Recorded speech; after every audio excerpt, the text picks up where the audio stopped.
family. Karim has been accused by previous witnesses of meddling with confidential business and receiving kickbacks from the irregular 360 million rand SAPS tender awarded to suspected crime boss Vusmuzi Matlala. Tabiso Goba reports. Since the Madlanga Commission began its work, Suleiman Karim has been its most litigious witness. Karim first challenged his subpoena to testify at the High Court and lost. He then successfully applied to have his testimony postponed by a month and now is seeking to testify in camera and virtually from an undisclosed location. However, evidence leader Adila Hassim is opposing the application. She says the Commission can protect him. In light of the threats received, the Commission could better protect the witness in other ways, not through an in-camera application. Karim is scheduled to testify today and tomorrow. Tabiso Goba, Eyewitness News. Government says there's no need to recall any sanitary products as they do not pose a health risk. Speaking at a press conference in Pretoria, Health Minister Aaron Motsoaledi says the trace chemicals found in some products are not dangerous. A study by the University of the Free State found small amounts of endocrine disrupting chemicals, including in 16 sanitary products.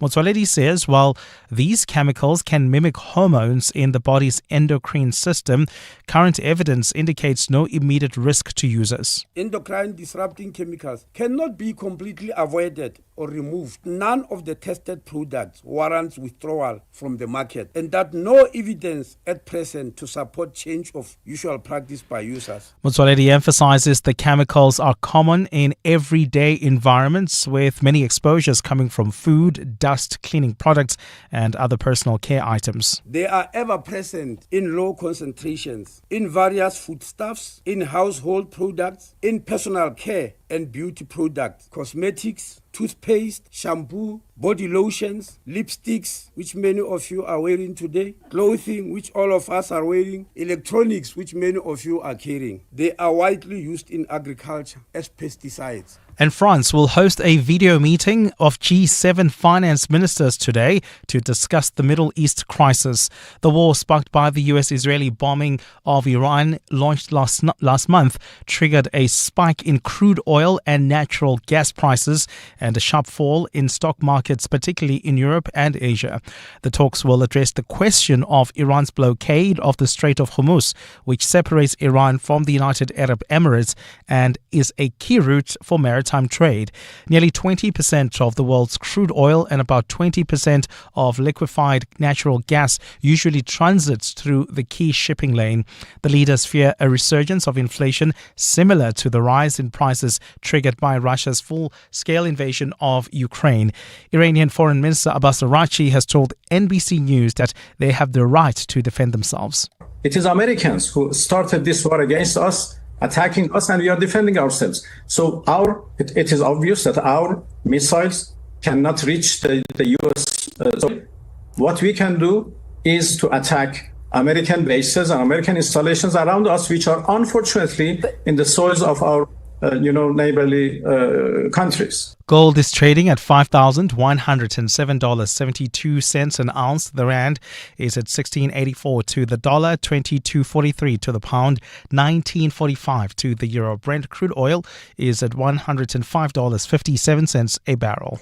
And in the traffic, we've got delays on the M2 West. This is right near Elof Street. An accident is reported along the street coming out of Heidelberg Road, causing about a 20-minute hold-up. And in Germiston, we still have got queuing traffic on the N3 North. This is between the Geldenhuys interchange and Van Buren Road. A partly cloudy day in store for Gauteng. The temperatures will peak at highs between 22 and 25 degrees. The top story in EWN this hour: 9 suspects will appear in the Soshanguve Magistrates Court this morning in connection with the murder of a Tshwane University of Technology lecturer. EWN, in touch, in tune and independent. For the latest, visit ewn.co.za or download the EWN app. You're with Clement Manyathela On 702. Let's Walk the Talk, streaming on the Prime Media Plus app, DSTV channel 856, 92.7 and 106 FM.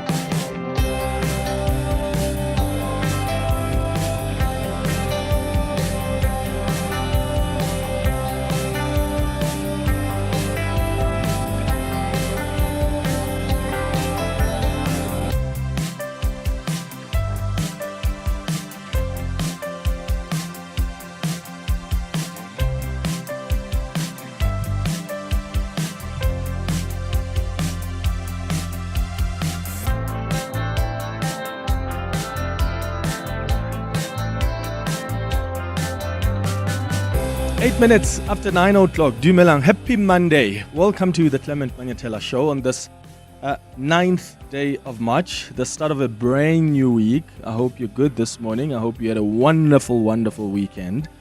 How did you find the start of the Formula One season for 2026? George Russell kick-started the season with a win.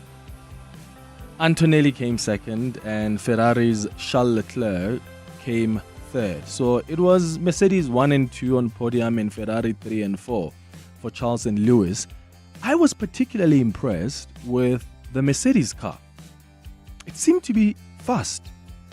That battle between George and Charles was just brilliant, and I hope this momentum can be sustained throughout the season. In fact, when George crossed the finish line as the checkered flag was waved, he said, "I like this car. I like this engine." So it may very well be that the Mercedes is going to be the fast car this season.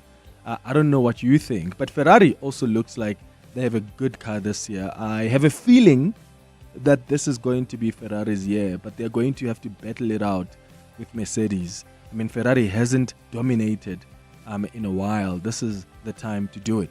How did you find the Australian Grand Prix yesterday? Which car do you think is likely to be the fastest this season? Which team do you think is going to dominate? And of course, the question all of us who support Lewis Hamilton have been asking is he back?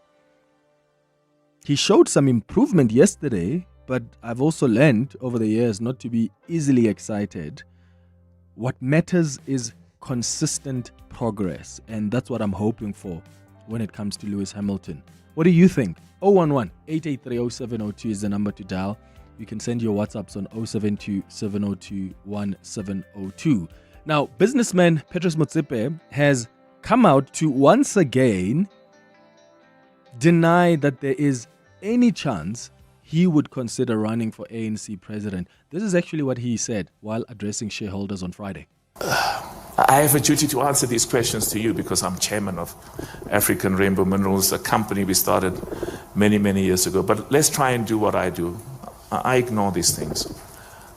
It's false, it's unfounded. I would never go and fund people to buy skippers. PM27 could also mean post-meridian. I don't know, it means... I initially thought I had a monopoly on PM, and I was told no. So I just we have to continue to be positive and optimistic. This country has got such incredible people, and I've never been more confident. There's this people who are very enthusiastic, and some are zealous, and they keep printing these skippers and these jerseys. I don't know where they get the money from. And now there's a website that's being launched, and I'm told there are several websites that are being launched, and nothing has changed. I've said from the beginning, I've got no doubt in my mind that the biggest contribution, the humble contribution, in fact, it's not just a contribution, it's a duty I have. And it's a duty we have as a family to the people of this country that have made us what we are, to try and make this place a better place, build a future for everybody, focus on uniting, not just within the ANC. As I said, the boring part. I'll always stay within the ANC, but I'll continue what we've done. We will make donations to all political parties. I will maintain the historic relationship that I've had across the board, because belonging to a different political party, you're not an enemy. We're all South Africans. So that clears it then, or does it? Because there are T-shirts already, PM27 T-shirts. There is a website as well. Well, in fact, in that clip I played, it indicates there are several websites.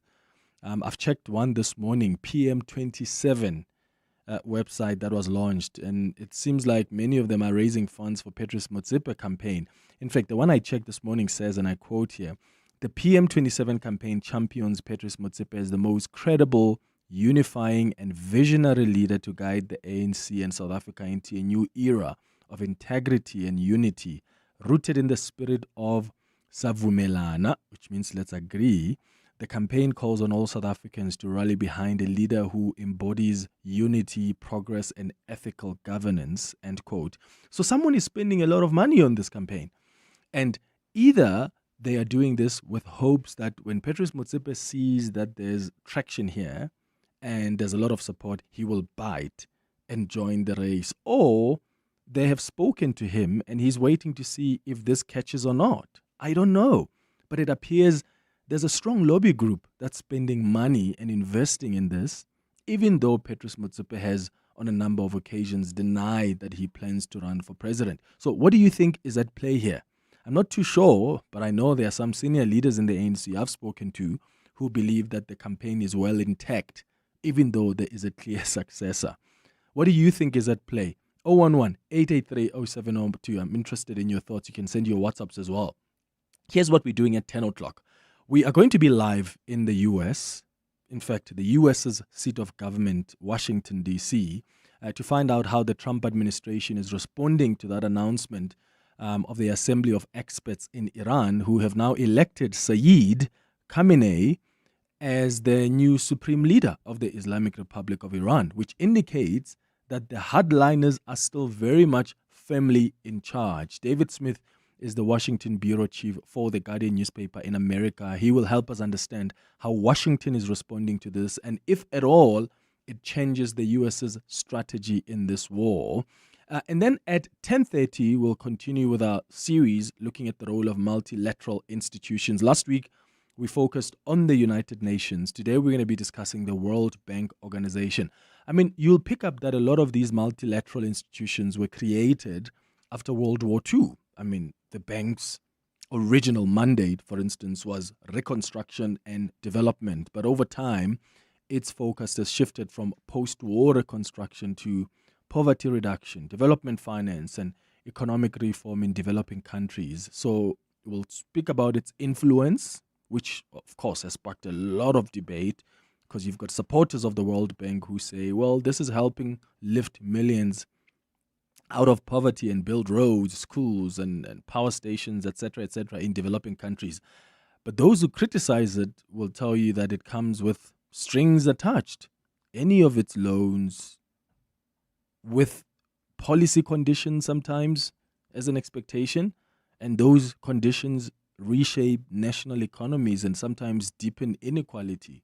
So we'll find out more about the World Bank, how, when it was established, and where it finds itself today. And then we're going to wrap up the show at 11 o'clock with our Family Matters feature. Today we're discussing how to enforce chores in the households, because in many South African households, the question of chores can quickly turn into a daily battle between parents and children. Yeah? From making their beds, to washing the dishes, to helping with younger siblings, their homework, or whatever the case is. You know, chores have long been seen as a part of growing up and learning responsibility. But in a world where children are juggling school, homework, extramurals, and screen time, some parents are asking, how do we get children to contribute to the household without constant nagging or conflict or taking them away from even like critical schoolwork? That's the conversation we're going to have on our Family Matters feature at 11 o'clock. That's the show coming up over the next 3 hours. Clement Manyathela, streaming on the Prime Media Plus app. DSTV channel 856, 92.7 and 106 FM. Hi everybody, the Formula One, fantastic, lovely to see all the rookies doing so well. Felt really sad for Ishak Aja. But yeah, all good all round. And George was actually mocking at Antonelli when he said, I love this car, love this car. He was doing the Italian accent, mocking Antonelli from a previous, I guess, from testing or qualifying or whatever it was. But he was mocking him. Even the commentators said so. But lovely, lovely, lovely start to the season. Good to see things going so nicely. Well, I was happy with that race. Morning, Clement. Brabia. No, the F1 was great. I think it's a matter of tactic now. You must know Toto it's in terms of the tactic. He brought the Mercedes-Benz to that level. It's a matter of tactic. And I thought even Lewis Hamilton, on the second yellow flag, they will go quick and change the tire. And that 19, when they left 19, but they did not. And that was the biggest mistake with them. It's a matter of tactic. If they don't apply tactic, because I think these cars, both Ferrari and the Mercedes, there is only slightly small gap in terms of the fast cars and in terms of those guys, Lewis and George and Mercedes. You must understand that those are brilliant drivers. Thanks, Clement. It was. Let's see how it goes. Let's see how it goes as we move forward, and we'll see who wins the champion. I'm happy now that it's what we call it a very challenging season for F1. Thanks, Clement. Morning, Clement. You ask about who you think will dominate in the Formula One this year.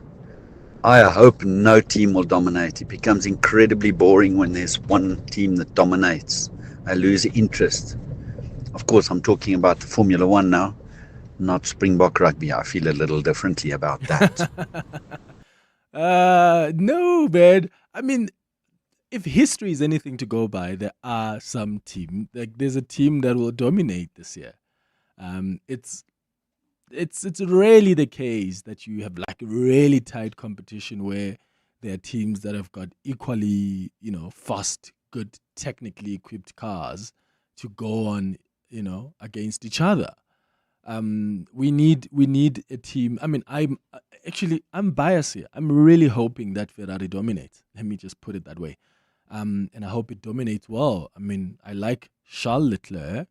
I'm a big fan of him, but yeah, we need to make way for Lewis Hamilton. I'm worried time is against us. And I would really want him to bow out, and I'm sure he wants this for himself, with an 8th title so that he breaks that world record. And yeah, there are many records he's broken, but he also wants this one. And I'm just hoping that he's able to get it. He did really well yesterday. Let's hope that there's going to be consistency in his progress. 20 minutes after 9.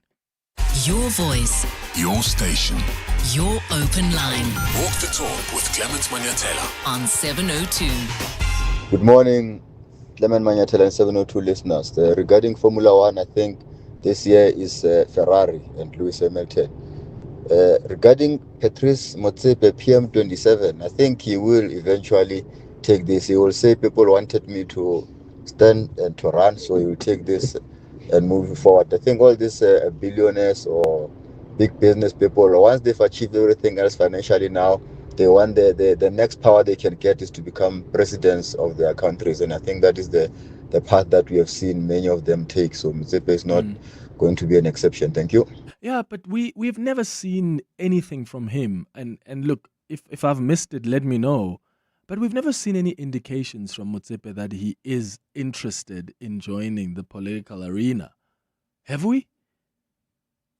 I mean, he's always been interested in this country working, so he cares about who's in charge. He cares about political parties. In fact, he understands the importance even of opposition parties, which is why he funds different political parties. Like he'll fund from the ANC to the DA to Freedom Front Plus to all these different political parties. He chooses some of them and he funds them because he sees the value that they bring to this constitutional democracy and to holding government and the executive in check. But has he ever indicated that he would want to one day become president? I mean, Cyril Ramaphosa, it was quite obvious that he would want that sometime in the future, because especially if you understand his history in the ANC and what he wanted, because he wanted to be president. When Thabo Mbeki was ultimately chosen as the man that would succeed, Nelson Mandela, he's been the Secretary General of the ANC. He has had hopes before of being president. In fact, when he left the political scene, he basically was unhappy because he felt it was unfair the decision that was taken to sort of sideline him and put in Thabo Mbeki instead. And so when he comes back, it's not much of a surprise. It's like, of course. But with Patrice Motsepe, I have never seen him showing interest in that way that overwhelmingly indicates that this is what he wants and we must wait for it one day. I don't know. Let me know what your thoughts are. Hi, Clement. It's PJ here. It clears up nothing for me because I didn't once hear him say, I can categorically say I'm not running for president. It actually sounded more like he was running for president. Good morning, Clement.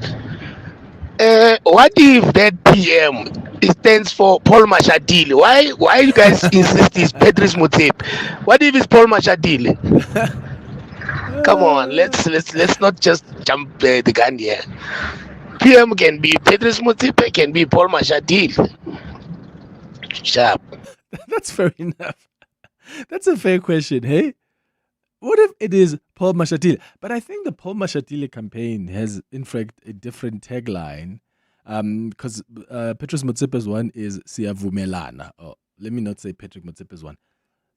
The one that people are campaigning for Patrick for, it says Siyavumelana, whereas Paul Mashatile's one seems to be different. I'm just forgetting it now. It could very well, I think that's a fair question. Like PM 27, maybe it is Paul Mashatile 27. But I think because he is such a clear successor, quote unquote, in the ANC, his campaign would probably be more clearly defined, And also, when you go to PM 27, just go Google PM 27 campaign. When you get on it, it tells you that this is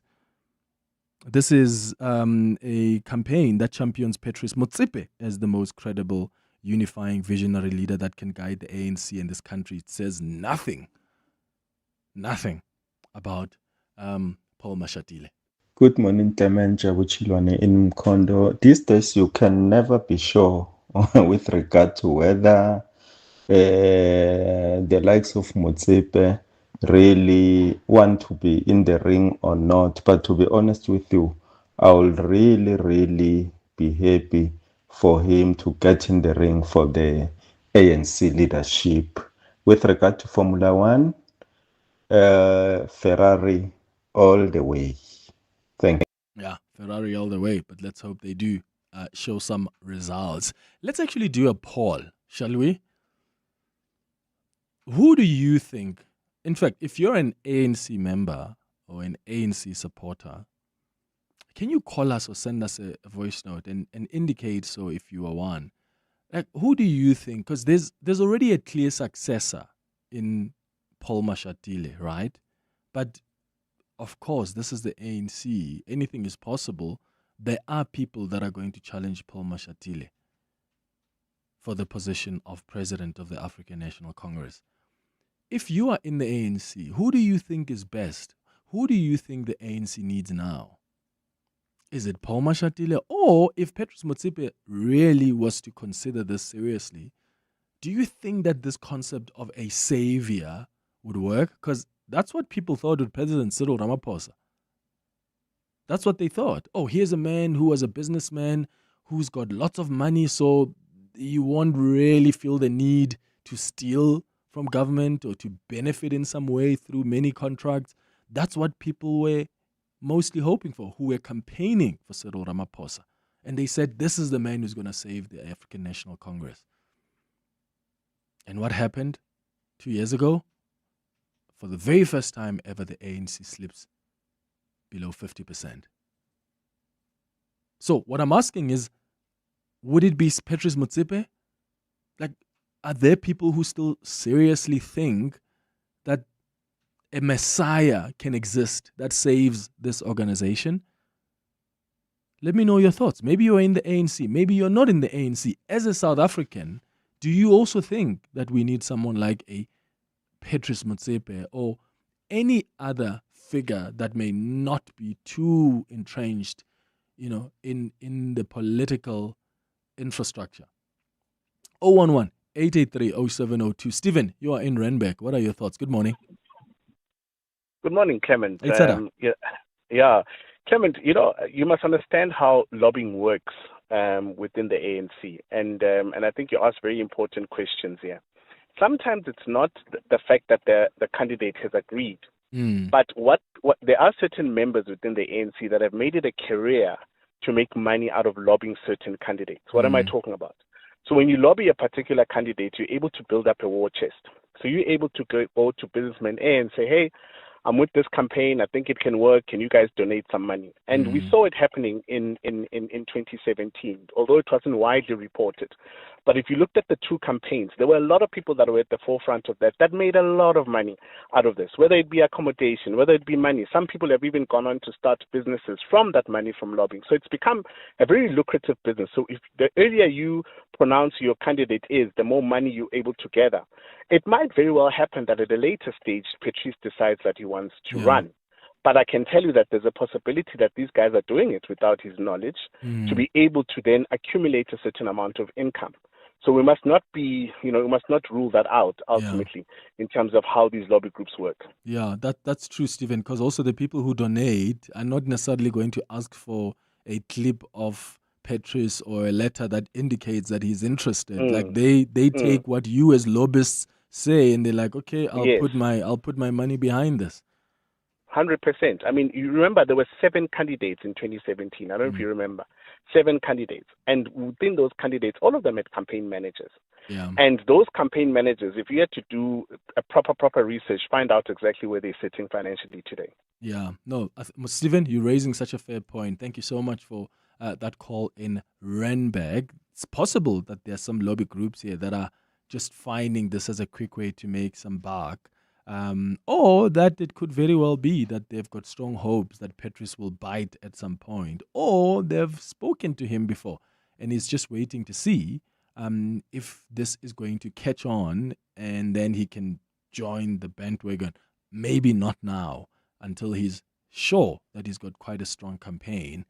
What do you think? It's 9:30.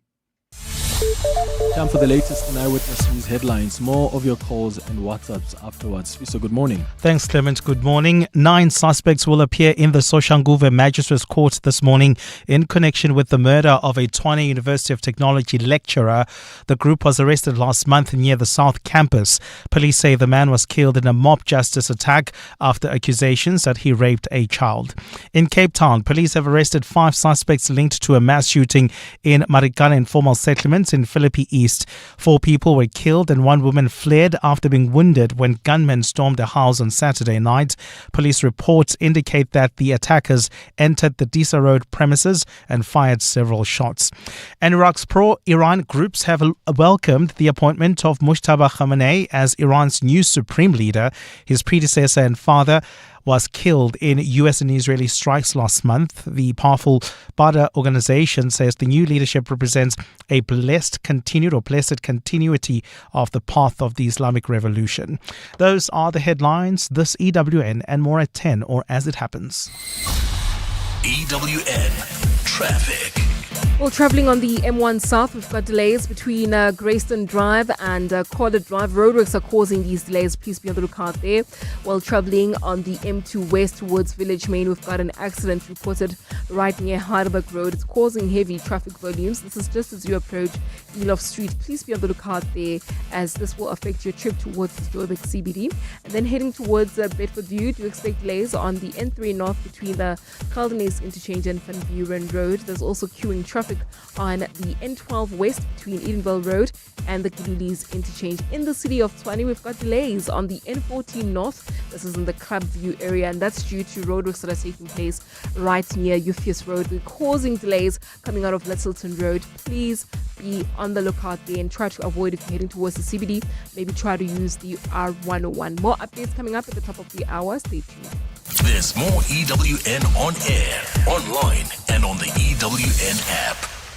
Africa Milani. Weekday mornings, 4 to 6. How do we mitigate against this? How do we ensure that we have enough seizing of drugs at OR Tambo to discourage any organized crime syndicate leader from suggesting that South African OR Tambo be the transit point for their drugs? The challenge that you have is that, for instance, the Johannesburg International Airport or Tambo is being targeted because of the very nature of the airport and of the transit hub, that it is similar to your Schiphol Airport in the Netherlands. Willem Els is the Senior Training Coordinator. Africa Milani. 4 to 6 on 702.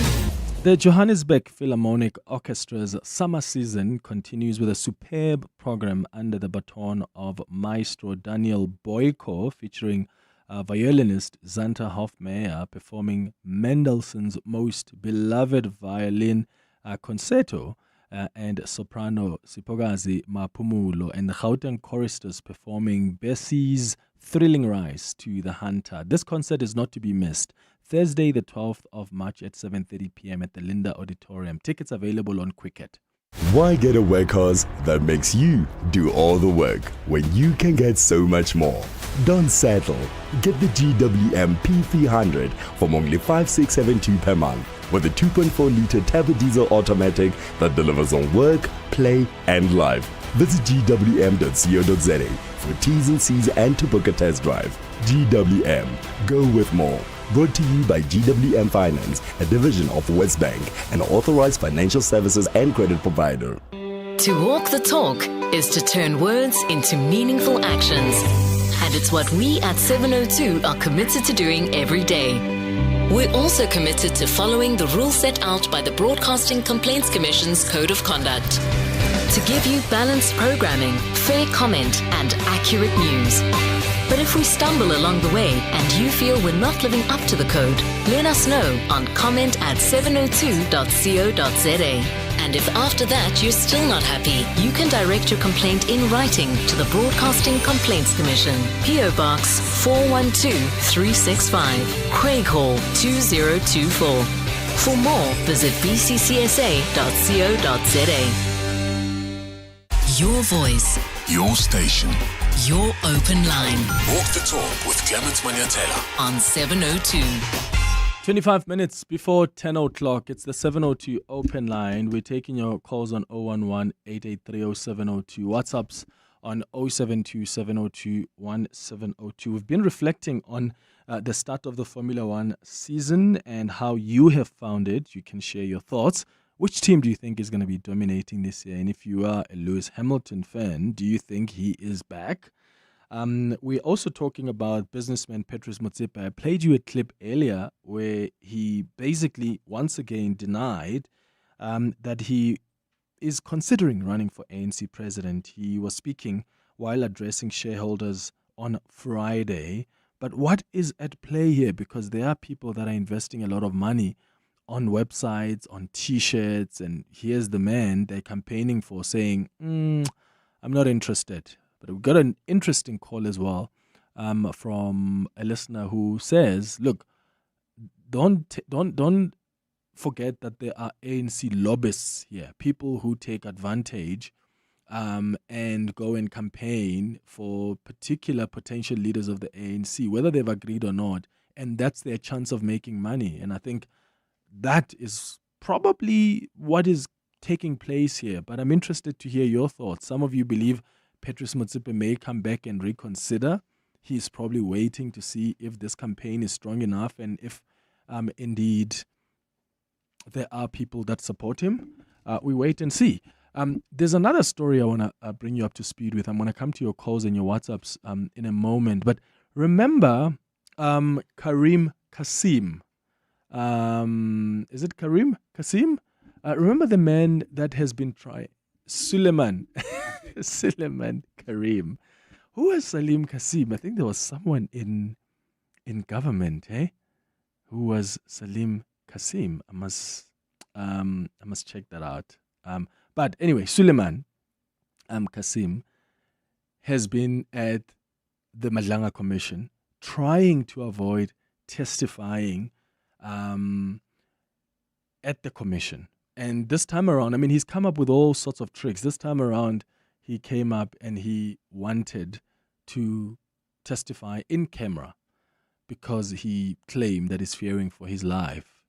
now the Madlanga Commission, in the last minute or two, have just ruled that he will be appearing at the commission.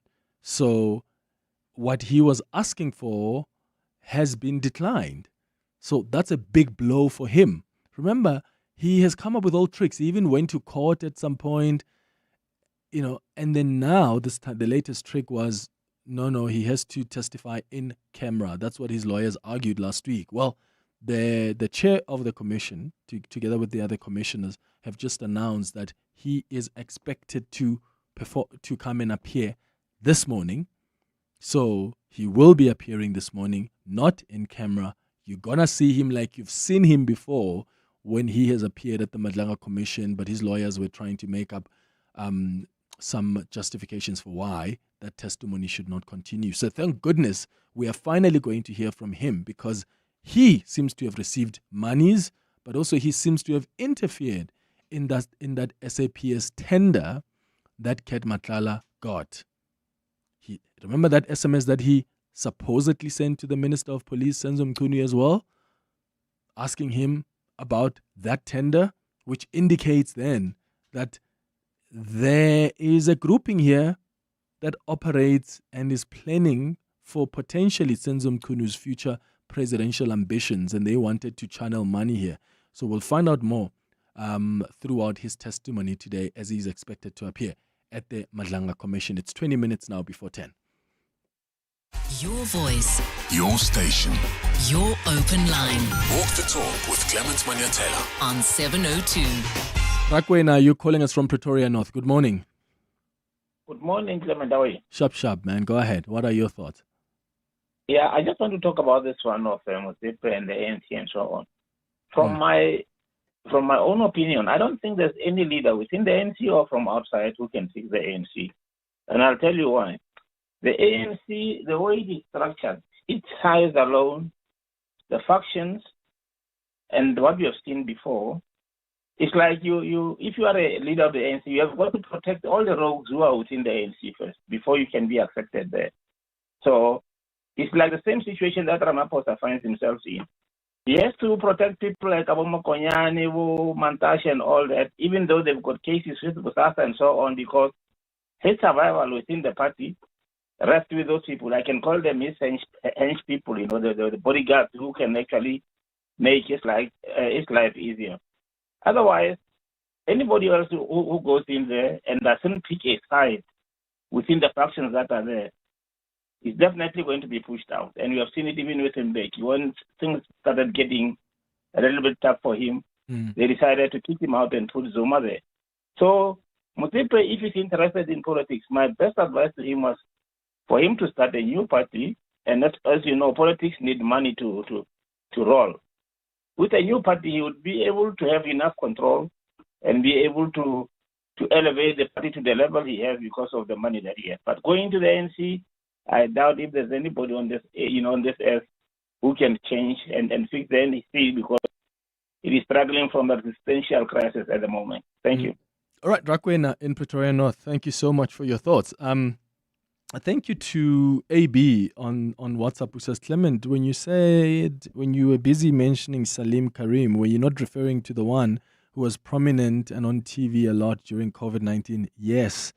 That's the one. Remember, that was effectively like the spokesperson for during that COVID-19 pandemic for government. Like, he was the leading expert that government got to sort of guide us through the waters as we were trying to explore COVID-19. Salim Karim, that's his name. Thompson, you are calling us from Midrand. What do you think? Hi.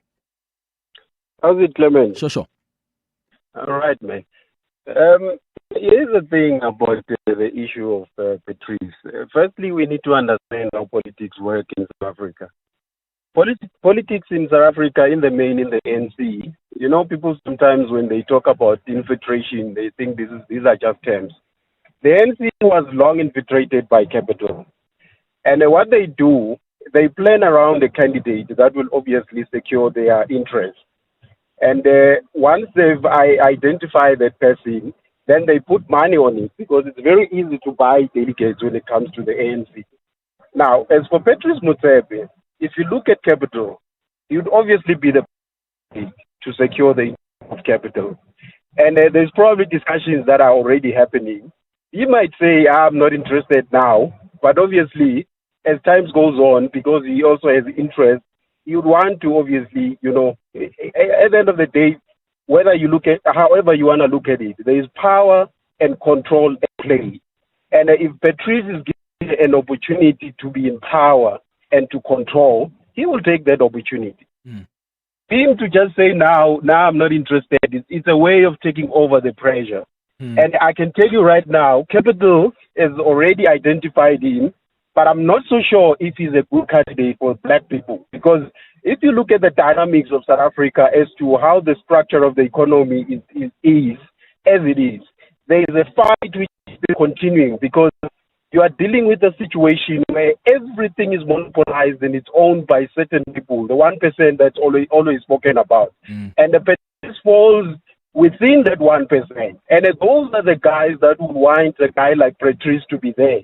But as for the majority of the black, I don't see Patrice's presence being good for people and the people, the masses, if I may put it that way, because he's more of capital. Okay, Thompson in Midrand. Thank you for your contribution. So who would it be then? I'm trying to do like a sort of a poll here. Paul Mashatile, or would you rather a Patrice Motsepe? Let's use Patrice Motsepe as a figure from the private sector, someone outside of politics. Because so far we only have his name of people who are trying to push for him to run. So who would it be for you? Who do you trust more? Do you trust Paul Mashatile, who is the obvious clear successor, but not so obvious because anything could change and he's going to be challenged. And even his campaign has faced some stumbling blocks already. But Patrice Motsepe as well is, unlikely to have an easy one too, should he join this race. So who would you prefer then? Would it be Paul Mashatile or Patrice Motsepe? Who do you trust a little more than the other? No, good morning, Clement. This is Sim. I disagree with you when you say Patrice Motsepe doesn't seem as if he will run for presidency. Even if he hasn't shown interest in politics, this isn't about showing politics. It's about power, the need for power. Everybody wants power. You remember when Herman Mashaba, we never thought of him, he never expressed any political interest before. But then in 2016, boom, he just surprised us. No, I'm going to run for Joburg mayor. So the same thing with Patrice Motsepe. And remember, Patrice Motsepe is an ANC member. ANC people are unpredictable. So there's a high possibility that he's going to run for ANC presidency. Morning, Madi Magwenya and Joburg. Morning, 702 lenders. Clement is going to run for the presidency of the ANC. Mark my words. He is going to run for the presidency of the ANC.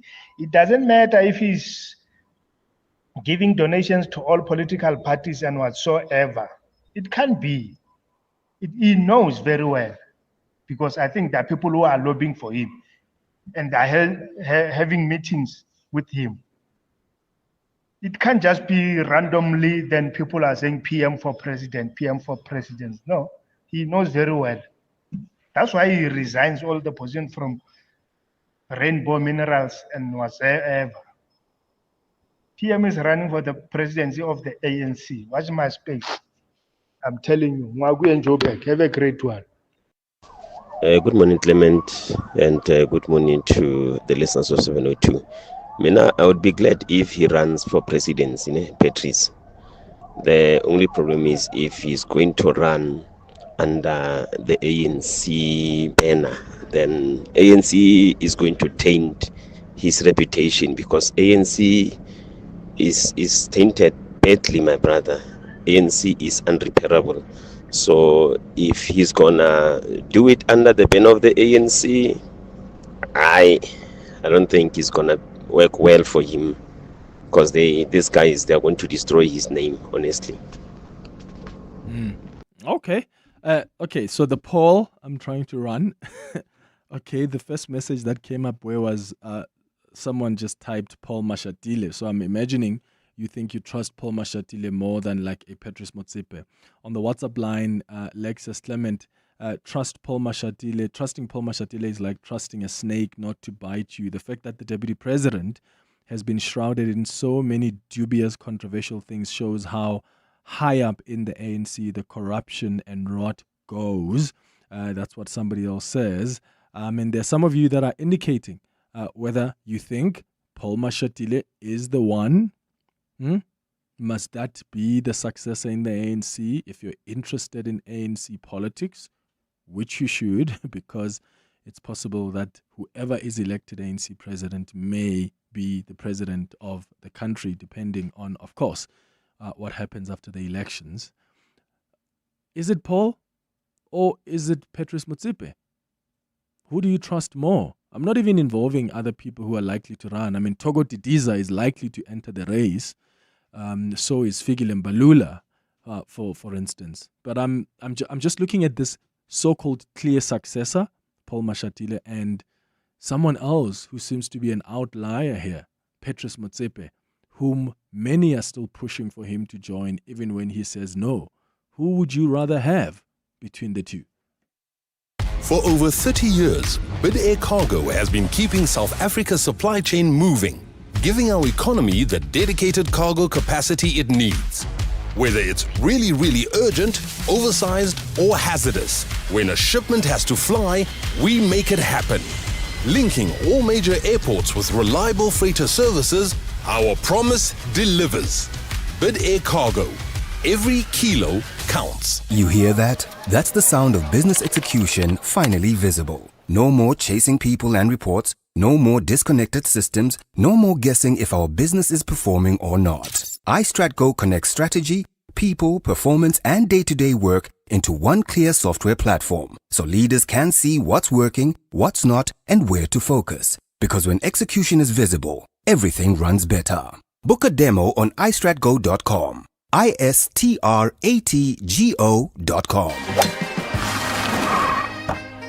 Sorry I'm late, Sevi. Had to fetch my lucky putter. No worries, let's go. We're teeing off in an hour. Great. We're taking your car. Can't. It's already taken. What do you mean taken? It was right here when I left a few minutes ago. I sold it to WeBuy Cars and made a whole lot of green.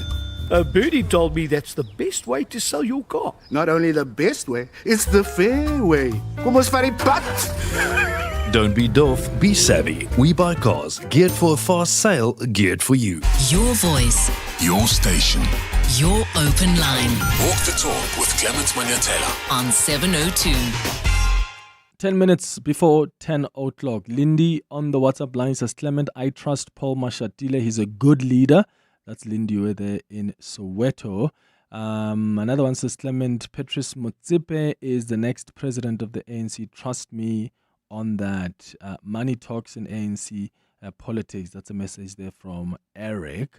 Another one mentioned Paul, and then the next person mentioned Patrice. So you seem to be divided on who you think could be the better president of the ANC, the next president of the ANC. Let's hear from some of your WhatsApps on 072 702 and 702. Morning, Clement. It's Madlanga in Buhle Park. It can be PM Paul Mashatile or PM Patrice Motsepe. I trust Patrice Motsepe of being a sort of a kind person, but I don't think he will care much about black people on the ground. He will only care about markets because he's a businessman. As for Paul Mashatile, he seems to be indoda eshintsha-shintshayo. But I'd rather go with Paul Mashatile. Thank you. Morning, Clement. I think the best person to lead the ANC is only Mr. Motsepe, no other one. So he's coming to resurrect the ANC. So I think he must come back from business to come and lead ANC. Thank you. I agree here, nothing. Morning, Clement. If Patrice Motsepe wants to be ANC president, he's going to lose his dignity. I'm telling you, nobody will respect him. So people like Paul Mashatile, Nomvula Mokonyana, they can carry on and campaign because they don't have any dignity left in them. That's Veronica from Straightway. Thank you. Bye. Greetings, Clement. Clement, I agree with Patrice Motsepe. I'm an ANC member, a very strong one. Yeah, under circumstances. And I must say that I agree with him. He must just stay away from that. The type of ANC we have today is just going to tarnish his name. You know, if we had the ANC that we had before Zuma, just after Mbeki, maybe perhaps I would encourage him.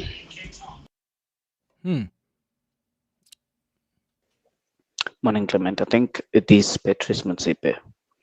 And we must just do away with that idea to think that a business person can come and do well in the political space.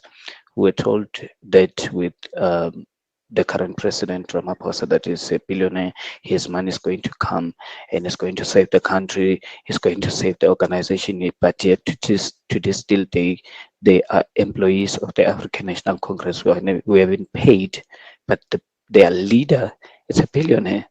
So it leaves me with one question, that are they interested in the people, or are they just interested in business? And we must be quite clear, Dr. Patrice Motsepe, it's a very great leader who is leading CAF and all of that. But the political space, I don't think so, my friend. But indeed, it is him. He's going to be president of the ANC. Okay, let's see. Ntlantla, you're in Midrand. Good morning. Good morning, Clement. Hey, Tara. Good, man. Go ahead. Sharp. First time caller, Salala from Midrand. Welcome, first time caller. Thank you very much. I think Patrice Motsepe has been running all along underground. It's just that now, actually, the strategy was that Senzo Mchunu will become his deputy, so that in that way they will be able to secure votes from KZN. So because now the Mkwenas came with all these allegations regarding to Senzo Mchunu, I don't think Senzo Mchunu will come back from. So yeah, I think Patrice Motsepe is breaking down in connection to that. Okay, Ntlantla in Midrand, thank you so much for your call. So, based on this poll, guys, it really looks like it's divided. Hey, there are people who, even though they indicate they don't trust Paul Mashatile, they still say they would rather him than Patrice Motsepe. Some people feel even though they don't trust Patrice Motsepe that much, they would still rather have him lead the ANC. Once again, I must remind you, I played a clip earlier of Patrice Motsepe addressing shareholders on Friday, and it was during that address where he flatly denied that he's got any ambitions to be the next leader of the ANC. He said he doesn't even know where people are getting money to print T-shirts that seem to be pushing for his campaign, websites that have already started. But then again, there are lobbyists, as that other listener reminded us, lobbyists in the ANC who take advantage and they start websites and they start raising money even when they haven't spoken to the person they are campaigning for. And we could be dealing with a situation like that here. But between Paul Mashatile, who seems to be the clear successor, and someone outside like a Patrice Motsepe, what would you prefer? Good morning, Clement. Good morning, 702 lenders. Clement, for me, the ANC presidential leadership, if you're not gonna base it on merits, currently there's no one with good merits or morale.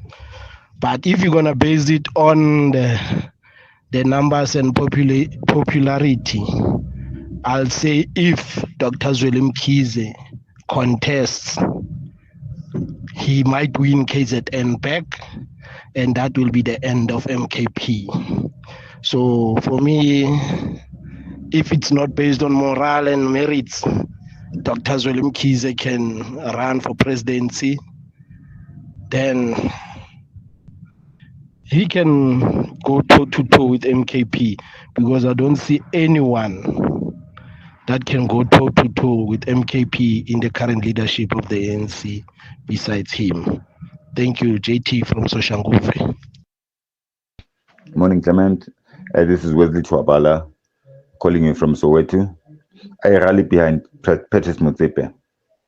He's an honorable man, a reasonable man, and he's got the country's interest at heart. And he's not a cadre. So we will definitely get rid of this cadre deployment in crucial positions. Thank you very much. Morning, Clement. Nice show, by the way. For me, PM is definitely Patrice Motsepe. It's pointing in that direction. For someone who's the current president of CAF, most likely he's going to resign as well from CAF within the few months. He's already resigned from being the chairperson of African Rainbow Minerals. It points in that one direction. This guy has achieved quite a lot. So he has turned around CAF. I think he will be able to turn around ANC, even though the rot is in too deep. It was going to be better off if he was campaigning under another party. Yeah, but chances he will be the next coming in president of the ANC. You know how politicians roll. They'll say something now and they say something later. But for me, he's hiding. He doesn't want it to be obvious. He's going to deny, and then say yes. Part of the 702 family. Hello, my name is Atta Sibeta, and I'm from 702 land, staying in Centurion. And what 702 actually brings for me is what other radio stations don't give me. A lot of knowledge, great information, and a lot of happy moments. Thank you very much. Enjoy listening to 702 Land. Welcome to our 702 family. Let's walk the talk. More than 5,700 cases of cervical cancer are reported in South Africa each year. Sadly, more than 3,000 women in our country die from this disease annually. But there is hope. We have intensified the war against this deadly disease. Over the past few years, more than 3.6 million girls have benefited from the HPV vaccination program that protects them from cervical cancer. We are accelerating this program to ensure that millions more of our young girls are protected from this preventable disease.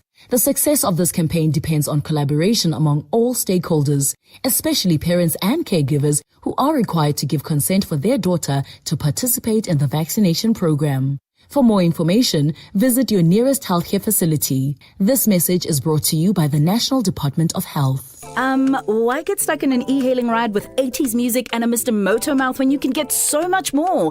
Get the Haval Jolion Pro Limited Edition from only $4,699 per month with Apple CarPlay and a panoramic sunroof to start your journey to ultimate freedom, okay? Visit gwm.co.za for T's and C's and to book a test drive. GWM. Go with more. Brought to you by GWM Finance, a division of Westbank and authorized financial services and registered credit provider. Vodacom's Red Hot Deals presents 2 iPhone 15 128 gig smartphones for just $1,099 per month over 36 months on a 1 gig Red Core plan. Plus a Flexi 90 plan on the second device. You save $4,680. Now that's an extraordinary deal. Miss it, miss out. Available in-store and online. T's and C's apply. Further together, Vodacom. This is EWN. Good morning, I'm Sviso Zulu. We start with news just in. The Madlanga Commission of Inquiry has denied controversial businessman Suleiman Karim's request to testify behind closed doors. Karim made an application to testify in camera last Friday, saying he has received anonymous death threats directed to him, his family and business. The application was opposed by the evidence leaders who have offered Karim protection should he require it. Karim has been implicated by previous witnesses of meddling in confidential police business and receiving kickbacks from the irregular 360 million rand SAPS tender that was scored by suspected crime boss Vusmuzi Kat Matlala. Commission Chair Mbuyiseli Madlanga made the ruling just a short while ago. I accordingly make the following order. The relief sought in prayers 2 and 3 of the applicant's notice of motion dated 18 February 2026 is refused. The reasons will be handed out hopefully after the tea adjournment. 9 suspects will appear in the Soshanguve Magistrates Court this morning in connection with the murder of a Tshwane University of Technology lecturer. The group was arrested last month near the South Campus. Police say the man was killed in a mob justice attack after he was accused of raping a child. Jabuli Limbata reports. Soshanguve police say despite reports of an alleged rape, no such case was opened with officers. On the 24th last month, the lecturer was removed from his home and taken to L Block in Soshanguve, where he was beaten to death. The 9 suspects were arrested and made their first appearance at the Soshanguve Magistrates Court in the same week as the attack. The police are investigating circumstances surrounding the killing. The suspects are appearing for bail application today. Jabuli Limbata, Eyewitness News. In Cape Town, police have arrested 5 suspects linked to a mass shooting in Marikana Informal Settlement in Philippi East. 4 people were killed. 1 woman fled after being wounded when gunmen stormed a house on Saturday night. Police reports indicate that the attackers entered the Disa Road premises and fired several shots. Police spokesperson Novela Potelwa. The suspects were found with 2 firearms that will be tested if they were used in the commission of the crimes that happened on Saturday evening. Staying in Cape Town, minibus taxi operations have been brought to a standstill as operators affiliated with the Cape Amalgamated Taxi Association CATA protests ongoing violence within the association. Hundreds of taxi owners and drivers are marching to the Nyanga police station this morning, calling on officers to prioritize investigations into a series of killings linked to disputes over taxi routes and alleged extortion. Several taxi operators have been killed in recent months in violence between that is believed to be connected to these conflicts. Ntutuzelo Nene reports from Nyanga. The protest follows another incident of alleged arson at the Nyanga taxi rank last week, where 5 minibuses and 4 sprinter buses were torched.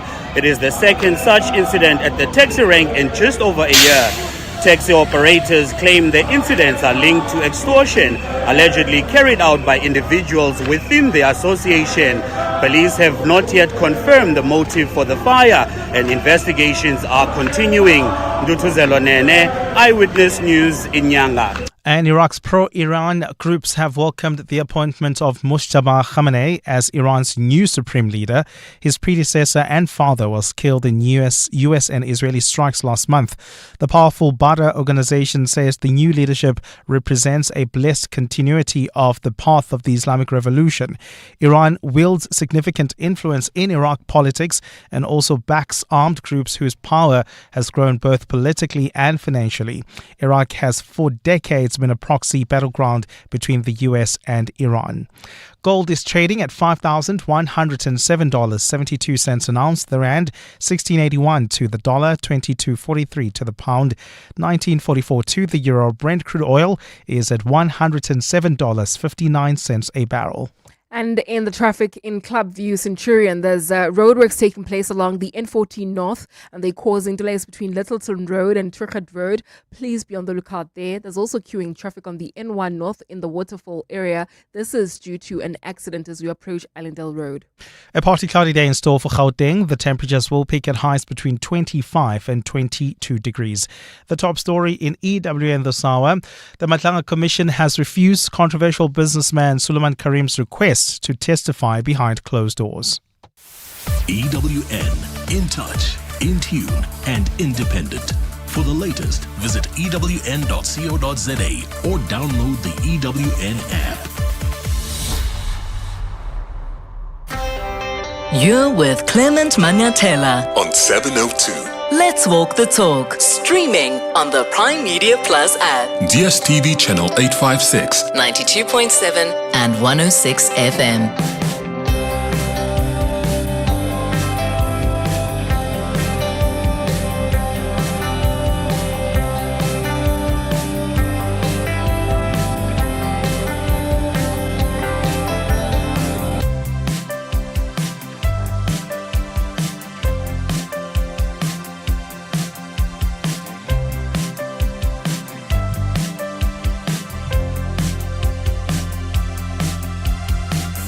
7 minutes up to 10 o'clock. Dumelang, welcome to the second hour of the Clement Manyathela Show. Thank you for staying with us here on 702, and thank you for your contribution on the 702 open line this morning.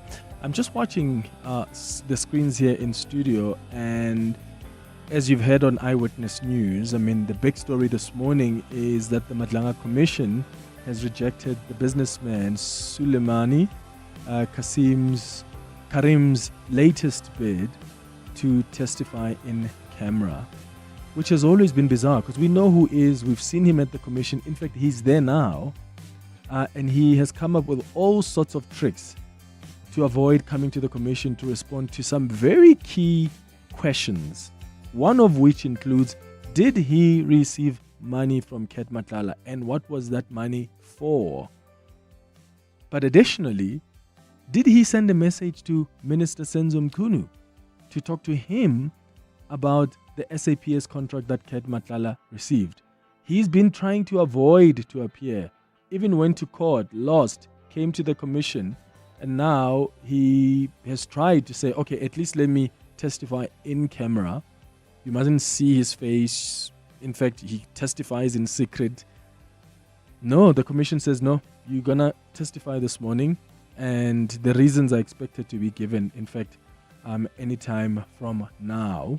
I was hoping that I can take you there live quickly before we speak to David Smith, who is the Washington Bureau Chief for the Guardian newspaper in America. He'll be speaking to us in the next couple of minutes about that announcement that was made yesterday by the Assembly of Experts in Iran, who have now elected Saeed Mojtaba Khamenei as the new supreme leader of the Islamic Republic of Iran. Tell you what, after the break, we'll take you live a little bit to the Madlanga Commission if they have started. If not, we're going to go straight to our conversation with David Smith. It was actually a flawless process. It definitely pays to switch. I wish we had done it sooner. Outsurance business insurance clients know that it pays to switch. And did you know, when you claim, your excess is a fixed amount, not a percentage of the claim. For beauty salons, convenience stores, and all other businesses. Get a quote today and see why it pays to switch to Outsurance business insurance. Visit outsurance.co.za or call 08600 60,000 today. Licensed insurer and FSP. TCs and information online. Why worry about getting lost when you can discover so much more? Don't settle for a pavement 4x4. Get the Tank 300 from only $7,399 per month with off-road navigation that helps you stay on track. Visit gwm.co.za for T's and C's and to book a test drive. GWM. Go with more. Brought to you by GWM Finance, a division of Westbank, an authorized financial services and registered credit provider. Some moments are personal. Some spaces are professional. All of them deserve care. At Frond and Filigree, we create handcrafted floral experiences for life's meaningful moments and the places where they happen. From birthdays and anniversaries to hotels, offices and events, our bespoke arrangements are designed with artistry and intention. Because when flowers are done right, they elevate every moment. Visit frondandfiligree.co.za. From the rolling hills on the call of the wild, this week KZN's natural beauty takes center stage. The KZN Department of Economic Development, Tourism and Environmental Affairs, together with the Ezemvelo KZN Wildlife, are gathering at Hilltop Camp, highlighting the province's conservation efforts and the unforgettable wildlife experience waiting for visitors. Catch all the highlights, insights and live updates tomorrow on 702 Afternoons with Relebohile Mabocha and 702 Drive with John Pellman on 702. You're with Clement Manyathela. 702. Right, 11 minutes now after 10 o'clock. So as you have seen overnight, we saw Iran announcing that the Assembly of Experts in that country have now elected Saeed Mojtaba Khamenei as the new supreme leader of the Islamic Republic of Iran, which indicates that the hardliners are still very much in charge. I mean, this is the son of the assassinated supreme leader, Ayatollah Khamenei, Ali Khamenei. So David Smith is the Washington Bureau Chief for the Guardian newspaper in America. I thought we should bring him so we can understand how the Trump administration is responding to this and if at all it changes the U.S.'s strategy in this war. David, thank you so much for making time for us. Good morning. Thanks. Great to be here. So let's start with the latest that came out of Iran. Saeed Khamenei has now been elected as the new supreme leader of the Islamic Republic of Iran. How has the Trump administration, if at all, responded to this? And what do we know about this new leader? Well, I think Trump is not impressed by this. Even before Khamenei had been announced as the new leader, Trump had acknowledged he was the most likely and said he considered Khamenei an unacceptable choice, and also said Iran's next supreme leader is not going to last long if it did not get Trump's own approval first. Indeed, I think the general view from the White House will be that Khamenei, for obvious reasons, just represents too much continuity from his father. He's a fellow hardliner, and Trump has been adamant that he wants a say in who takes over in Iran. I think whatever the facts are, Trump is going to want that sense of ownership that he kind of steered the direction of the country. And of course, we've already got an example of that with Venezuela, where the leader Nicolas Maduro was captured and is facing trial. And his deputy basically struck a deal with Trump, and now relations there are being normalized. I think Trump believes he's on a winning streak, and a similar model can apply in Iran. But this latest announcement suggests that it's not going to go so easily for him, and it's basically the first time since 1979 and the Islamic Revolution that we've seen a transition like this from father to son. And I don't know a great deal about Khamenei. He's 56 years old, born in a city called Mashhad. He studied theology in various seminaries and took part in the final stages of the Iran-Iraq war. I don't think he ever necessarily expected to be taking over as supreme leader, but of course, no one expected Donald Trump to intervene in such a way. Yeah, but it would also be naive for the Trump administration to think that just taking out the supreme leader would somehow destabilize the leadership in the Islamic Republic, because there was a succession plan for sure. I mean, Ayatollah Khamenei was 86 years old? Yeah, clearly he was not going to last forever, and they have replaced one Ayatollah before, and the regime has dug in for decades, and I'm sure did have some kind of plan, and is not going to go quietly. I think again, because of some past military successes, Trump perhaps assumed this is going to be easier than it is. Worth noting, of course, that someone like Venezuela, actually, it was not regime change. It was just a decapitation, if you like, of the top person, and the regime stayed in place. And that may be what happens in Iran eventually. A commentator here was just saying recently, if the Iranian regime can hold on, that's what represents victory for them. They just have to weather this storm, and that will actually have a defeat for the US and Israel if they stay intact. Trump has not thought this through. And in his opening remarks when he announced this attack, of course, he was suggesting that the Iranian people might rise up and overthrow the regime, but that's of course a lot easier to say from his residence in Florida than if you're on the ground in Tehran. Yeah.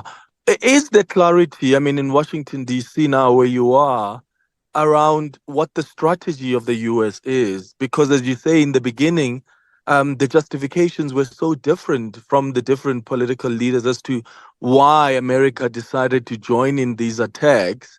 Is the strategy now, especially given that what America was hoping for has actually not transpired? People have not really risen up in their millions to call for regime change, and that's what the Trump administration was banking on.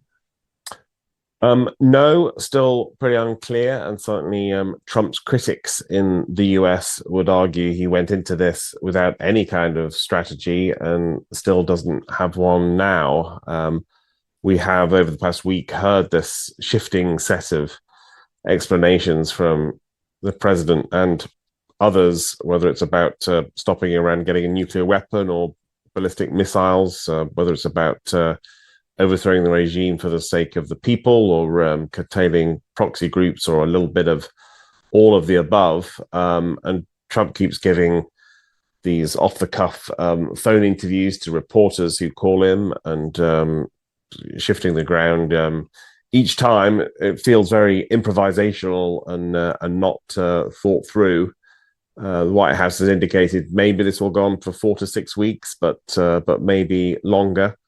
And I think no one in the US is entirely sure what Trump's mid to long term plan here is. Will he even consider sending in ground troops at some point? There's been reports of maybe a small force to try and take the enriched uranium that could be used for a nuclear weapon. Will there be a follow through in terms of installing a new government? That seems very ambiguous right now. And how about Americans? I know there are a number of polls that have been done by different groups, different news agencies. What are we learning, though, about how Americans feel about this war? Most are skeptical. Opinion polls suggest that a majority of Americans oppose this war. They don't really understand it. They don't see it as necessary.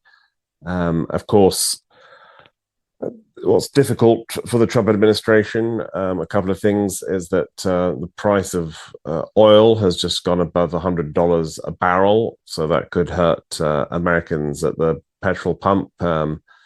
America has become more energy independent in recent years, so they can insulate themselves a bit, but it could still take a toll. And on Saturday, we saw the first ceremony, dignified transfer of the remains of 6 US servicemen and women who'd been killed at a base in Kuwait.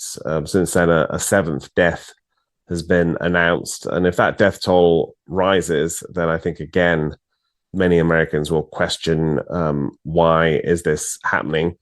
You have many Democrats speaking out against it. And then even, of course, within Donald Trump's own support base, there's the America First wing who elected him because he promised to keep the US out of foreign wars, no more adventures like Afghanistan or Iraq. And at least some of them are accusing Trump of breaking that promise. And, here he is, just like George W. Bush in Iraq and all the rest, just once again spending huge amounts of money and putting lives at risk for a foreign adventure they don't quite understand. Yeah. What about the Kurdish forces that it appears the CIA has even been funding, according to reports coming out of the US, even months before this war? Is that really the strategy of the US, and what are the likely consequences of that?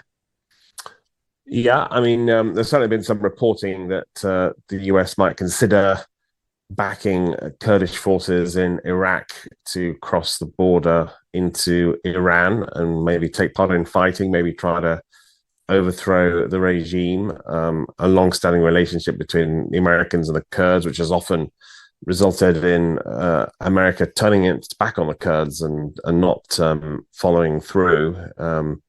Just thinking of Gerald Ford in 1975 and Ronald Reagan in 1988 and so on. So it's been a difficult relationship. I think the nightmare scenario some people foresee is if the US starts backing and arming certain groups like that, it could really descend into some sort of chaotic civil war.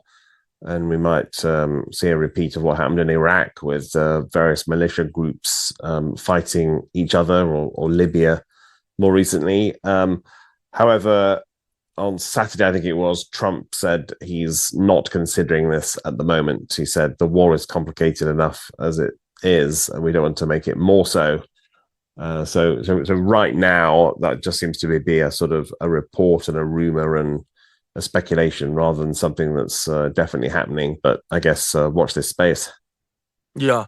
And then in terms of intensifying the missiles, intensifying the attacks, what have we seen from the US's side? Because from late last week already, Marco Rubio, the Secretary of State as well, Hexet, was indicating that the attacks are now going to intensify. And yes, over the last couple of days, we've seen some, oil, infrastructure in Iran being targeted. But is that what we have seen? Have we seen the intensity, or does it look like the US is still strategizing as to how to move forward here? Yeah, it seems to have been pretty intense the last couple of days, including those oil facilities in Iran, quite apocalyptic explosions. You've also got, of course, Israel carrying out attacks in Hezbollah in Lebanon, reports there of nearly 400 people dead. And you mentioned the Defense Secretary, Pete Hegseth. I think he alarms many people just with his fiery, bombastic rhetoric, his the way he seems to revel in this violence, and he just this awesome firepower of the US military. And he talks a little bit like a bully about it's not a fair fight, and Iran is down and we're going to beat them further when they're down. There does appear to be just this very hyper masculine warmongering. They've released videos which intersperse real war footage with Hollywood movies or video games. That is setting off a lot of alarm bells in terms of, critics have always said the US is this global bully, this aggressor, and now they're really leaning into that. And so I suspect, there could be more display of firepower to come. And you hear, living here in the US, in Washington, you hear very little discussion of the cost of that, especially in terms of civilian casualties. And we've got that example of the school in Tehran where more than 170 people died, including many students. And the New York Times and others have reported that was probably a US military strike, and Donald Trump has flat denied that. Yeah, even though the Trump administration did say that an investigation is still underway to determine if it was US forces that bombed that girls' school.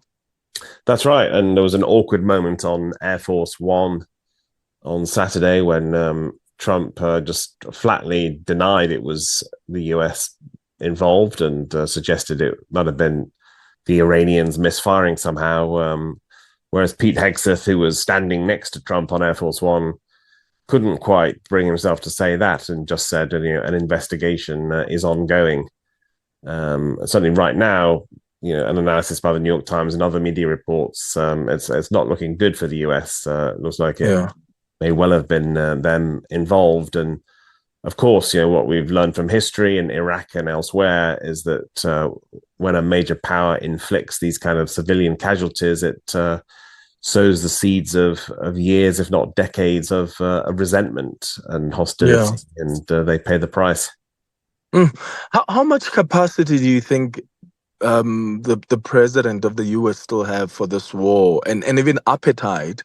Because when you look at the MAGA base, it's been interesting listening and watching people like Megyn Kelly, Tucker Carlson, Candace Owens, and many others who supported Trump and still declare themselves as Trump supporters, who are now saying this decision to go to war is definitely surprising, and it's not necessarily what they voted Trump for. Does that mean anything at all? How much influence do some of these podcasters even have, within the MAGA base? Well, when he's been asked about this, Trump says, they're not MAGA. I am the true MAGA, as in make America great again. And there often has been that strain that all of these policies, it's such a cult of personality. It's just kind of whatever Trump says, then people will go along with that. But yeah, sure. There are certainly some cracks showing in the support, and there's people like Megyn Kelly and Tucker Carlson questioning this as a betrayal of what Trump promised in terms of America first. And Trump had talked a lot about what a disaster the Iraq War was, and he'd criticized George W. Bush and promised that on his watch the US would never repeat that, and even accused his election opponent Kamala Harris of being the one who would start World War III, and that's under her that your children will be sent off to war, and now here he is waging this very unpredictable and spreading conflict in the Middle East. All of that said, there are some MAGA supporters who are just as loud in supporting him. I think a crucial distinction they make is that he is not, at least so far, sending American boots on the ground. It's not like Iraq with thousands of US troops there. It's been mostly waged from the air, display of aerial power. And like Venezuela, like these other adventures, Trump thinks he's found a formula to really minimize US casualties and operate these wars almost remotely. So I think that would be crossing the Rubicon. That would be really the red line for his supporters. If you saw thousands of troops actually on the ground in Iran, then he would have a major revolt on his hands. But as it is, it's more or less contained, and I think at least some of them do kind of gasp and hold their breath and are amazed by this kind of spectacle of US military firepower and all the macho posturing and the glossy videos around that. You've been reporting about these things for a while now, David. You've been watching various administrations in Washington, D.C. How do you think this ends? What are the most likelihoods of how this ends, in your view? Yeah, it's a great question. And one thing we've learned from the Trump presidency is it's always a dangerous game to make any predictions. I think the public appetite will wear out, and Trump himself will lose patience.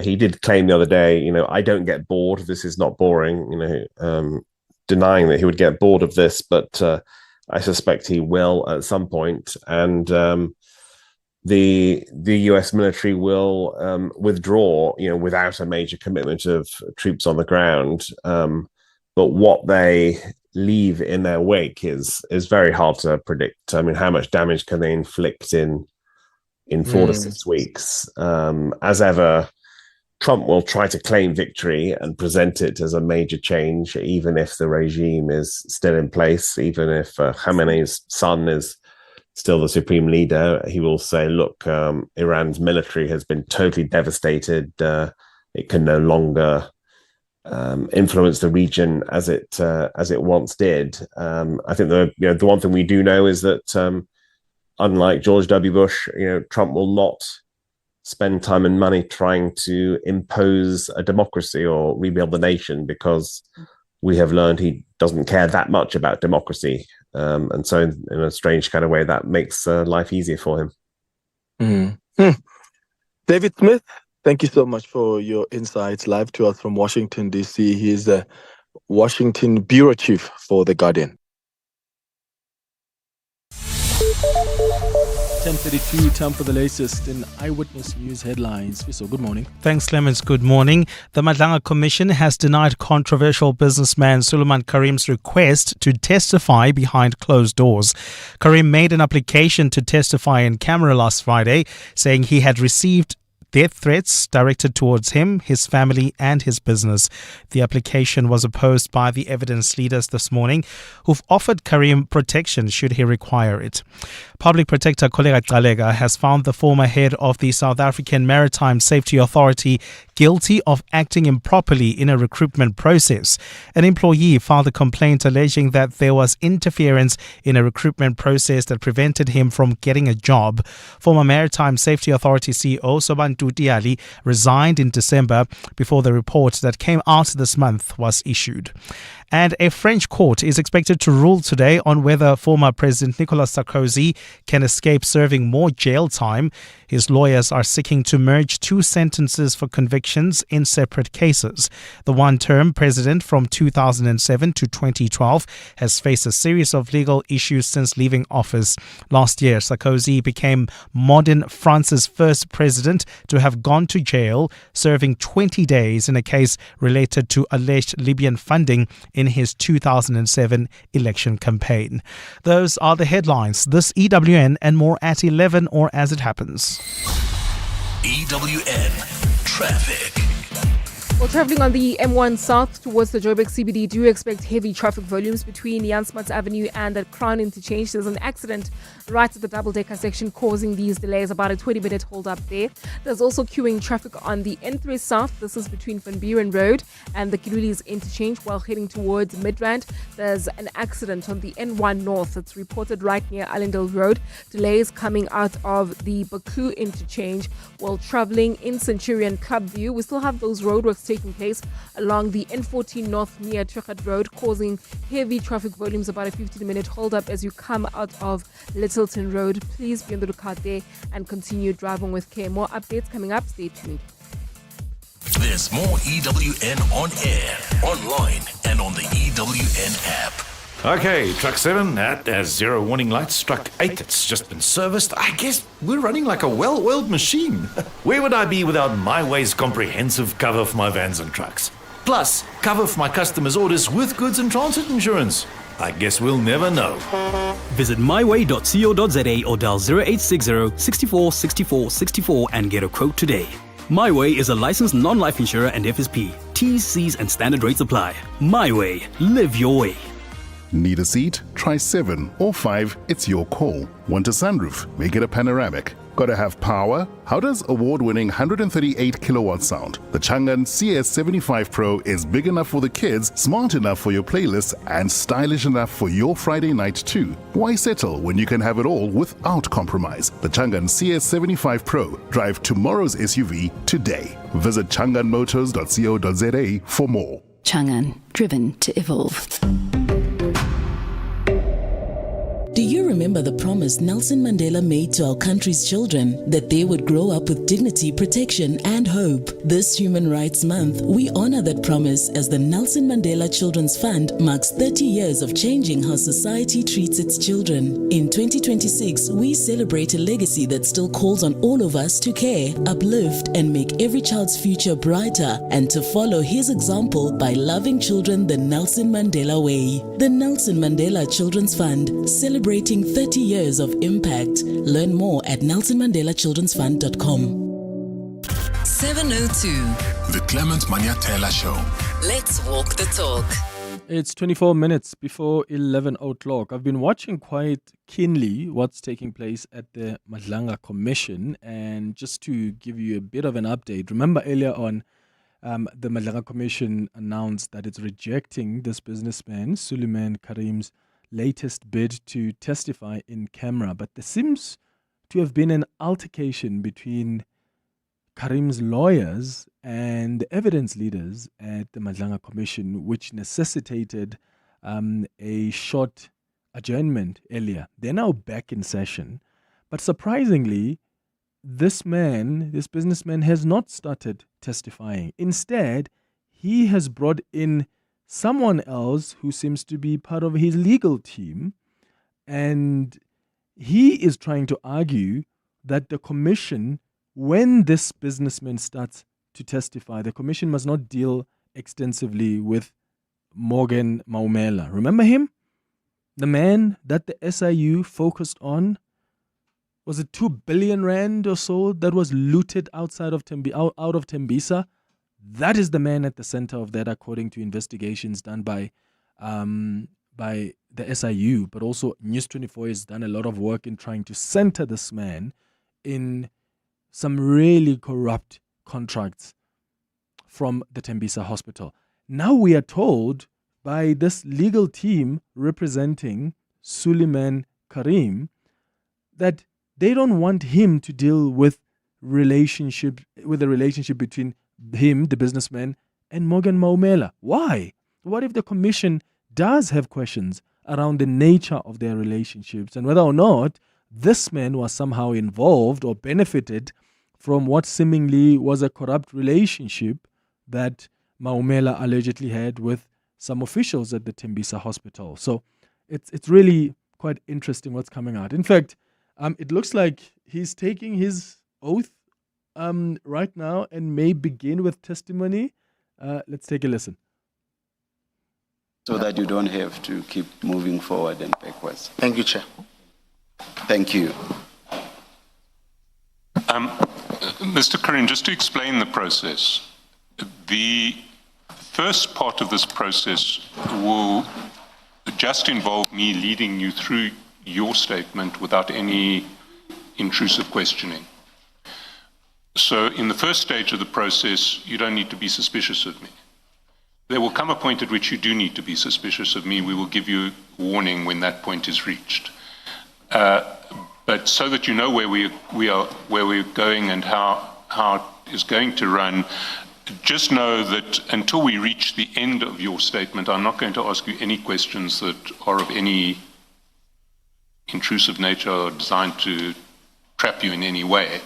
The purpose of the first part of the questioning is merely to enable you to have the opportunity to put your version on record without being interrupted or disturbed. So there are really two ways in which you can do it. If you would like simply to read your statement into the record, we could do that. We could do it that way. If you would like me to ask you a couple of questions to facilitate that process, we can do it. We can do it that way. You must choose. I think, Council, you can proceed. Okay. And with that begins the testimony of Suleiman Karim.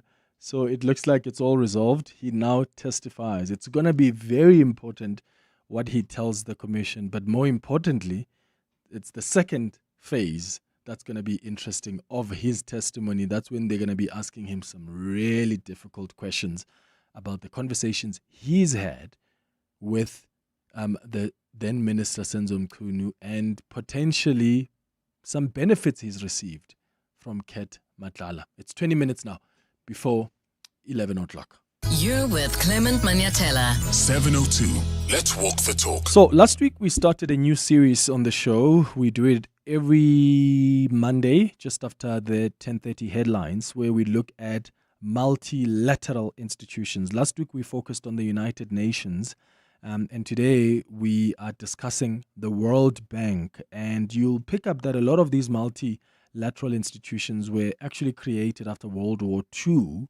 And with the bank, I mean, its original mandate was reconstruction and development. But over time, its focus has shifted from post-war reconstruction to poverty reduction, your development finance, economic reform in developing countries. And the influence of a bank like the World Bank has always sparked debate. That's why you've got, two people on the sides of this debate. You've got those who support, right, initiatives of the World Bank, and they will argue to you that the bank has helped lift millions out of poverty. They've helped build infrastructure, roads, schools, power stations, you name it, especially in developing countries. And you've got others on the other side, critics who argue it often, the loans or funds coming from the World Bank often come with strings attached, right, with policy conditions that reshape the national economies and sometimes even deepen inequality.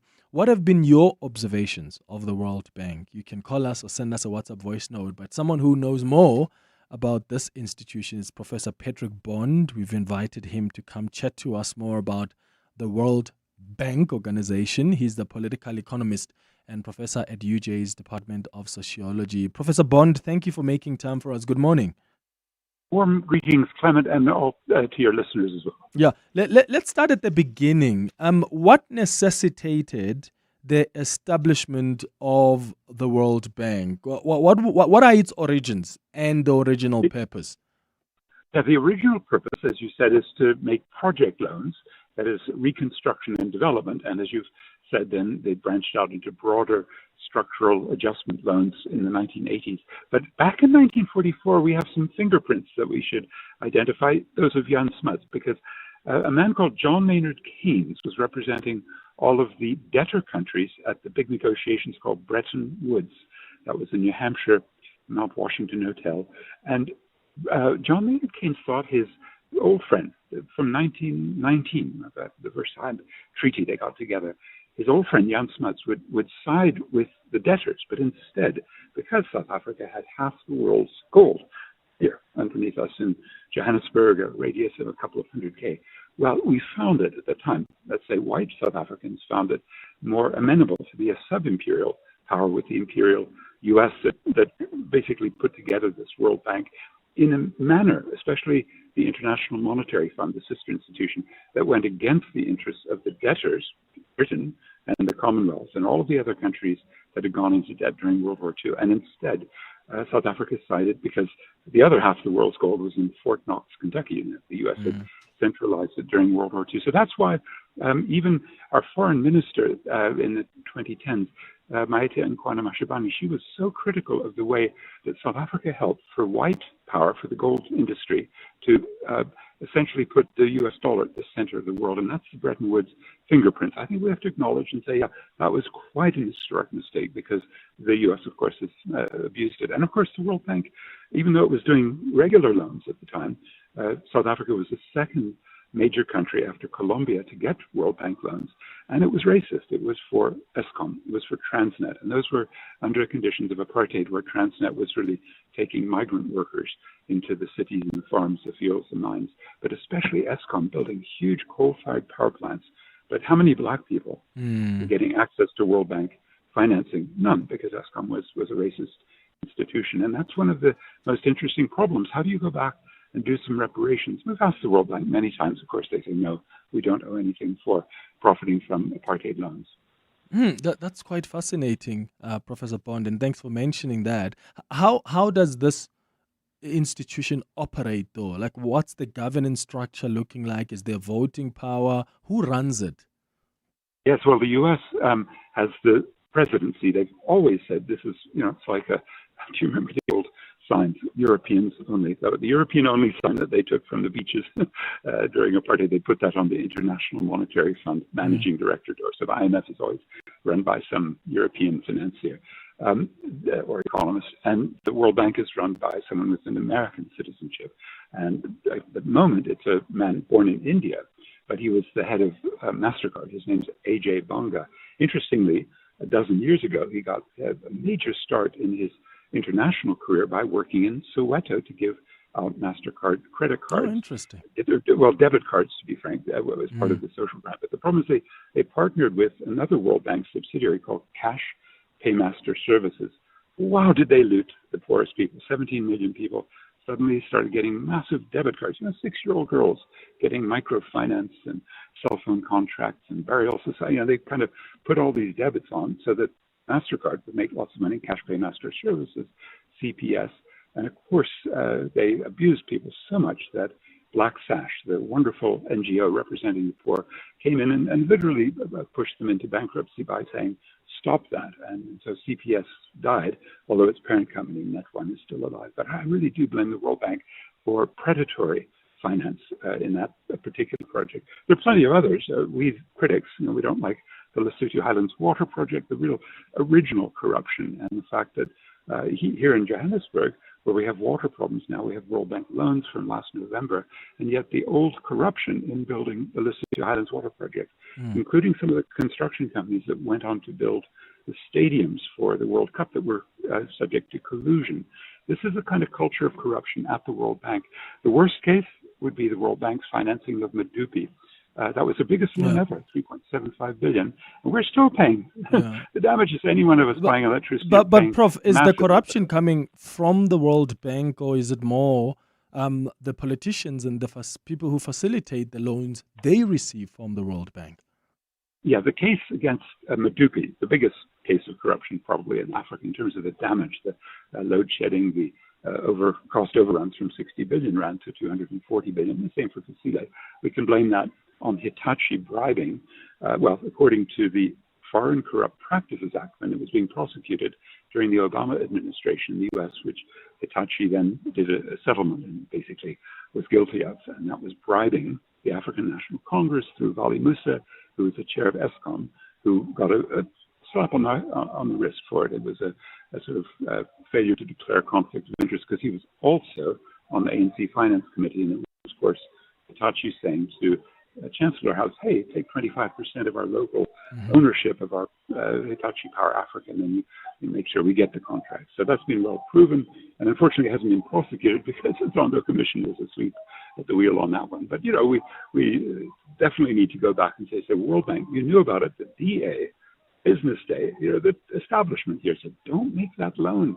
That's the biggest loan you've ever made. And the president at the time, named Robert Zellick, just ignored all of these voices saying, if you make this loan for Medupi and then ultimately also for Kusile, well, South Africa is going to be in an electricity crisis for more than a decade, right? And unfortunately, we were saying that 150 civil society groups led by South Urban Community Environmental Alliance and Groundwork, they were sort of saying, don't make this loan. We need more reliable energy, not coal-fired. It'll wreck the climate. We need solar, and that's the way the World Bank should be financing. The other big question, should we be financing with foreign loans for many of the projects, like Maracana for housing? The World Bank had a $150 million loan. It was basically Cyril Ramaphosa, then the head of the Transformation Committee at Lomin, and because they were promising 5,500 houses, only 3 were built. But, you know, that was in a hard currency loan, right? We don't need dollars to build houses. We have our own local labor, local materials. Those are the sorts of questions raised. High interest rates as the rand falls. Lots of problems. The World Bank really owes us all an enormous amount. Do wealthier countries have a more louder voice based on the governance structure? You know, do they wield disproportionate influence like we see in other multilateral institutions?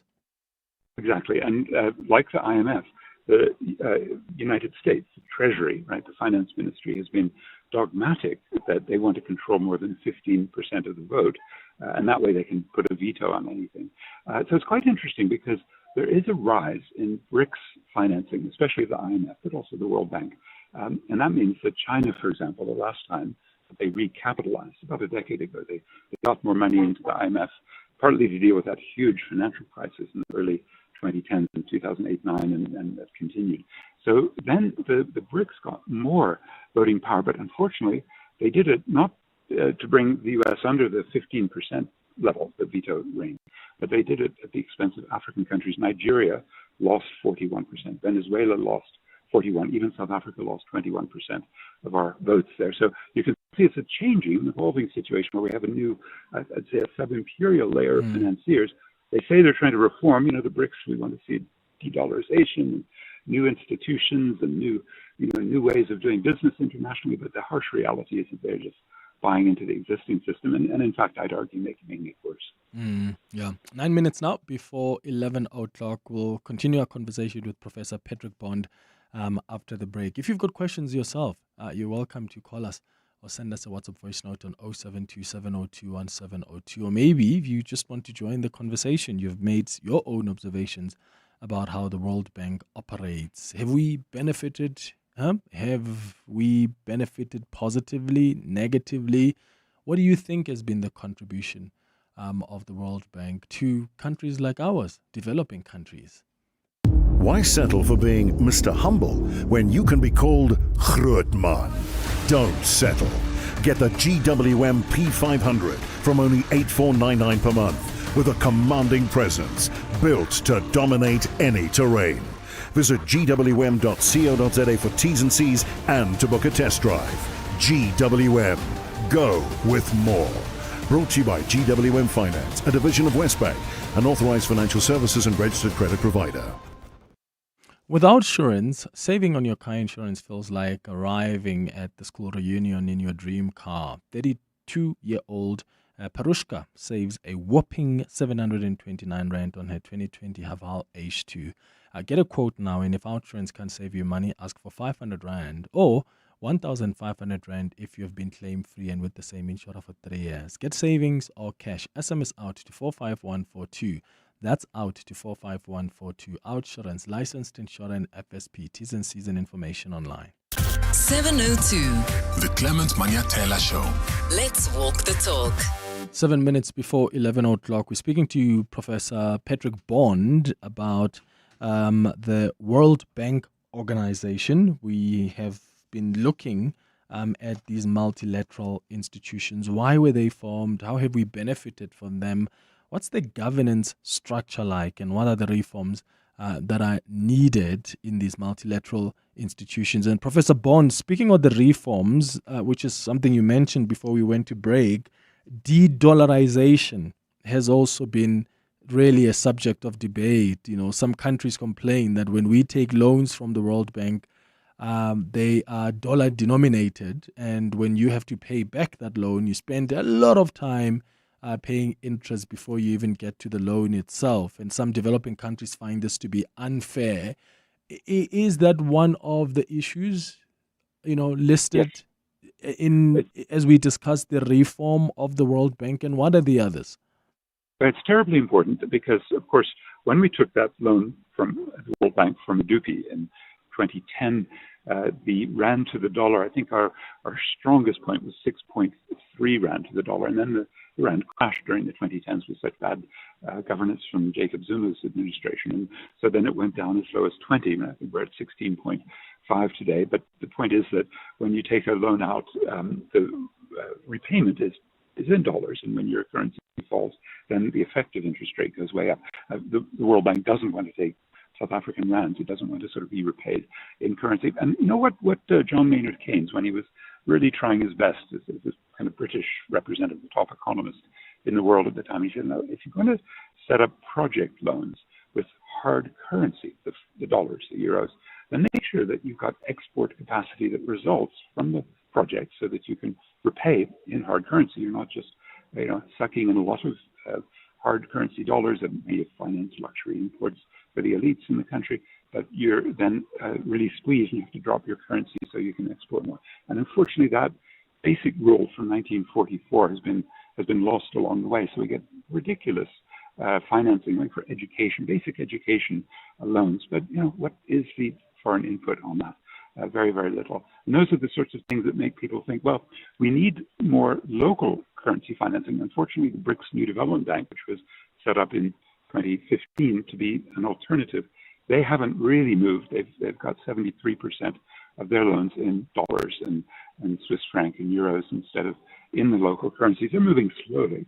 There's a president there called Dilma Rousseff. She was formerly Brazil's president. She's realized this is ridiculous to be charging when most of our BRICS currencies, the exception being China and India, are falling in value. And so then the effective interest rate is too high. And as I said, for most of our countries in BRICS, we actually don't need Forex. We've got a huge bubble in the stock market here. We've got the highest, what's called capitalization of the shares to GDP, the Buffett ratio in the world. So there's a hugely liquid financial pool here that could be drawn on with prescribed assets and hopefully lower interest rates if we could tighten exchange controls. And those would be ways that you could avoid going to a World Bank or even a BRICS bank. Okay. I get it. So we also have these institutions that are coming up, like I'm thinking of the New Development Bank, for instance. I mean, that has been rising. Is that what developing countries are looking to as their hope for a reformed global financial sort of institutional environment? Unfortunately, it hasn't worked, and I take it not from being an insider, but one of my colleagues in Brazil, Paulo Batista Nogueira, was one of the founding vice presidents. He's exposed the internal workings, and it's a really shocking institution. Even our own first vice president, who served more than 10 years, Leslie Maastrup, had worked in Bank of America and Citibank and privatizing assets. So we're talking about mentalities of those in the BRICS Bank and in the BRICS financial districts in Johannesburg, Sandton, in Sao Paulo, in Shanghai, and Mumbai. Most of these financial districts have westward-gazing, dollar-centric bankers, and unfortunately the BRICS Bank has done both, I think, like the World Bank, hard currency loans that are inappropriate because these are developmental kinds of things that should be financed. Here, for example, lots of their projects don't really have hard currency. They've got about a dozen projects. But secondly, that these are corruption-riddled projects. I mean, we saw the very first loan, which Leslie Maastrup admitted was full of corruption. They had to put a halt on it. That was for Eskom, again, for some of its mid-2010s activities with Brian Molefe then in the chair. And also one after the other. And I've written a long article. It's at the website cadtm.org, where it's a Committee for the Abolition of Illegitimate Debt website. And we've gone through all the BRICS Bank loans, audited them, and they're full of corruption. I think that just makes us so disappointed that the kind of elites that have arisen in the BRICS aren't that much different. They can go into the IMF and World Bank, and they won't actually act any different than the Western elites. It's a great disappointment. We haven't had a transition in this country that really shook up the power structure economically, hence worse unemployment and inequality and poverty and ecological degradation than even in 1994. Yeah, Professor Patrick Bond, quite interesting. I mean, the common thing from even just the two institutions we've looked at, the United Nations last week and the World Bank organization today, you see the kind of disproportionate influence wealthier countries have. And yeah, it's very clear that there is a need for reform. Thanks for chatting to us. Professor Patrick Bond is a political economist and professor at UJ's Department of Sociology. Why argue with your teenage know-it-all when you can feel more in control? Get the Haval H6 from only $6,299 per month with intelligent voice command technology that does not backchat. Perfect. Visit gwm.co.za for T's and C's and to book a test drive. GWM, go with more. Brought to you by GWM Finance, a division of Westbank, an authorized financial services and registered credit provider. On Friday, the 13th of March, the Grateful Hearts Foundation invites you to celebrate motherhood, love, and legacy at Pelo, a mother's love, a powerful evening of art, food, and wine in Rosebank, hosted at Aspire Art and the Atrium at Keys Art Mile. Experience works by Sam Mhlengetwa, Zizi Popo, Swa, Boemo Diale, and more. Enjoy a harvest table by Lady Day, fine wine, and an intimate artist panel. All proceeds support pediatric cardiac care through Nelson Mandela Children's Hospital. Get your tickets today on Howler. This is EWN. Good morning, I am Sfiso Zulu. The lawyers of controversial Northwest businessman Suleiman Karim have once again raised issues with the late submission of documents by evidence leaders at the Madlanga Commission.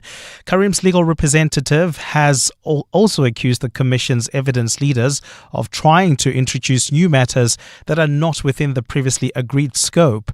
Last month, the Commission postponed Karim's testimony by a month after his lawyers complained of receiving documents late and not having enough time to consult with him. It's understood the evidence leaders handed over 6 pages in a spreadsheet to Karim's lawyers between Saturday and this morning. Karim's lawyer, Rafiq Bana, has been speaking at the Commission this morning. But whether it's 1 page or 6, consultations are set up with the witness, consultations are held, and despite correspondence from my attorney saying, please don't drip feed us with documents just keep appearing with no explanation as to why they were not given. Bana has also raised concern with the Commission introducing new issues. Because there are going to be constant objections from our side. And those objections are not because we in any way want to be obstructive, But Mr. Karim's rights have to be protected. The terms of reference of the Commission have to be respected, and the principle of legality has to be upheld. Earlier, the Commission refused Karim's request to testify behind closed doors. Karim made an application to testify in camera last Friday, saying he had received anonymous death threats directed towards him, his family and his business. The application was opposed by the evidence leaders who've offered Karim protection should he require it. Commission Chairperson Madlanga. I accordingly make the following order. The relief sought in prayers 2 and 3 of the applicant's notice of motion dated 18 February 2026 is refused. The reasons will be handed out hopefully after the tea adjournment. Public Protector Koleka Talega has found the former head of the South African Maritime Safety Authority guilty of acting improperly in a recruitment process. An employee filed a complaint alleging that there was interference in a recruitment process that prevented him from getting a job. Former Maritime Safety Authority CEO Sobantu Tiali resigned in December, and this was before the report that came out this month was issued. Chabuli Limbata reports. Sobantu Tiali was subjected to multiple suspensions for other offences during his time as Chief Operating Officer and Acting CEO. Adding to that, in 2019, an employee applied for the Corporate Affairs Executive position and was interviewed but did not get the job, and instead, a candidate who did not have the required qualifications was chosen. The Public Protector found that Sobantu Tiali and the committee failed to comply with the recruitment standards. The organization has been ordered to take disciplinary action against Tiali and table a report within 19 days, despite him having resigned. Jabuli Lembata, Eyewitness News. Minibus taxi operations in Cape Town have come to a grinding halt as taxi operators affiliated with the Cape Amalgamated Taxi Association CATA protest ongoing violence within the association. Hundreds of taxi owners and drivers are marching to the Nyanga police station this morning, calling on officers to prioritize investigations into a series of killings linked to disputes over taxi routes and alleged extortion. Several taxi operators have been killed in recent months, and this is in violence believed to be connected to these conflicts. Ntutuzelo Nene has more from Nyanga. The protest follows another incident of alleged arson at the Nyanga taxi rank last week, where 5 minibuses and 4 sprinter buses were torched. It is the second such incident at the taxi rank in just over a year. Taxi operators claim the incidents are linked to extortion, allegedly carried out by individuals within the association. Police have not yet confirmed the motive for the fire, and investigations are continuing. Ndutuzelo Nene, Eyewitness News in Nyanga. And a French court is expected to rule today on whether former President Nicolas Sarkozy can escape serving more jail time. His lawyers are seeking to merge 2 sentences for convictions in separate cases. The one-time term president from 2007 to 2012 has faced a series of legal issues since leaving office. Last year, Sarkozy became modern France's first president to have gone to jail, serving 20 days in a case related to alleged Libyan funding in his 2007 election campaign. Sarkozy has filed an appeal. The 71-year-old has also received 2 definite convictions in other cases. Gold is trading at $5,107.72 an ounce. The rand is at 16.89 to the dollar, 22.48 to the pound, 19.46 to the euro. Brent crude oil is at $108.29 a barrel. And in the traffic, we still have got heavy traffic volumes in the city of Tshwane Clubview. This is along the N14 North. There's roadworks that are taking place along this route. As a result, delays from Littleton Road towards Trichard Road while traveling on the M1 South towards the Joburg CBD. We've got bumper-to-bumper traffic there between Jan Smuts Avenue and the double-decker section. That's due to an accident reported right near the Crown turn-off, causing those delays. A partly cloudy day in store for Gauteng. The temperatures will peak at highs between 22 and 25 degrees. The top story in EWN this hour: the lawyers of controversial Northwest businessman Suleiman Karim have once again raised issues with the late submissions of documents by evidence leaders at the Madlanga Commission. EWN, in touch, in tune, and independent. For the latest, visit ewn.co.za or download the EWN app. You're with Clement Manyathela on 702. Let's Walk the Talk, streaming on the Prime Media Plus app, DSTV channel 856, 92.7 and 106 FM.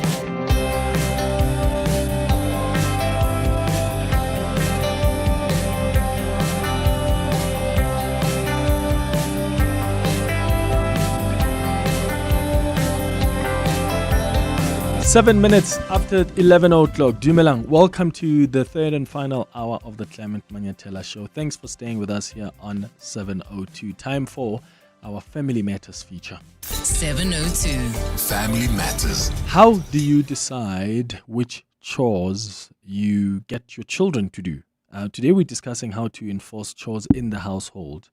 In many South African households, the question of chores can quickly turn into a daily battle between the parents and children, from making beds and washing dishes to helping with their younger siblings. Chores have long been seen as part of growing up and learning responsibility. But now we live in a world where children are juggling school. They've got homework, they've got extramurals, there's screen time as well. I mean, some parents often have to ask, how do I get my children to contribute to the household without, constantly nagging, or without also taking them away from some of the things that are also equally important. And parenting experts often tell us that chores are not just about keeping the house tidy, right? They can play an important role in teaching children responsibility, in teaching them independence and teamwork.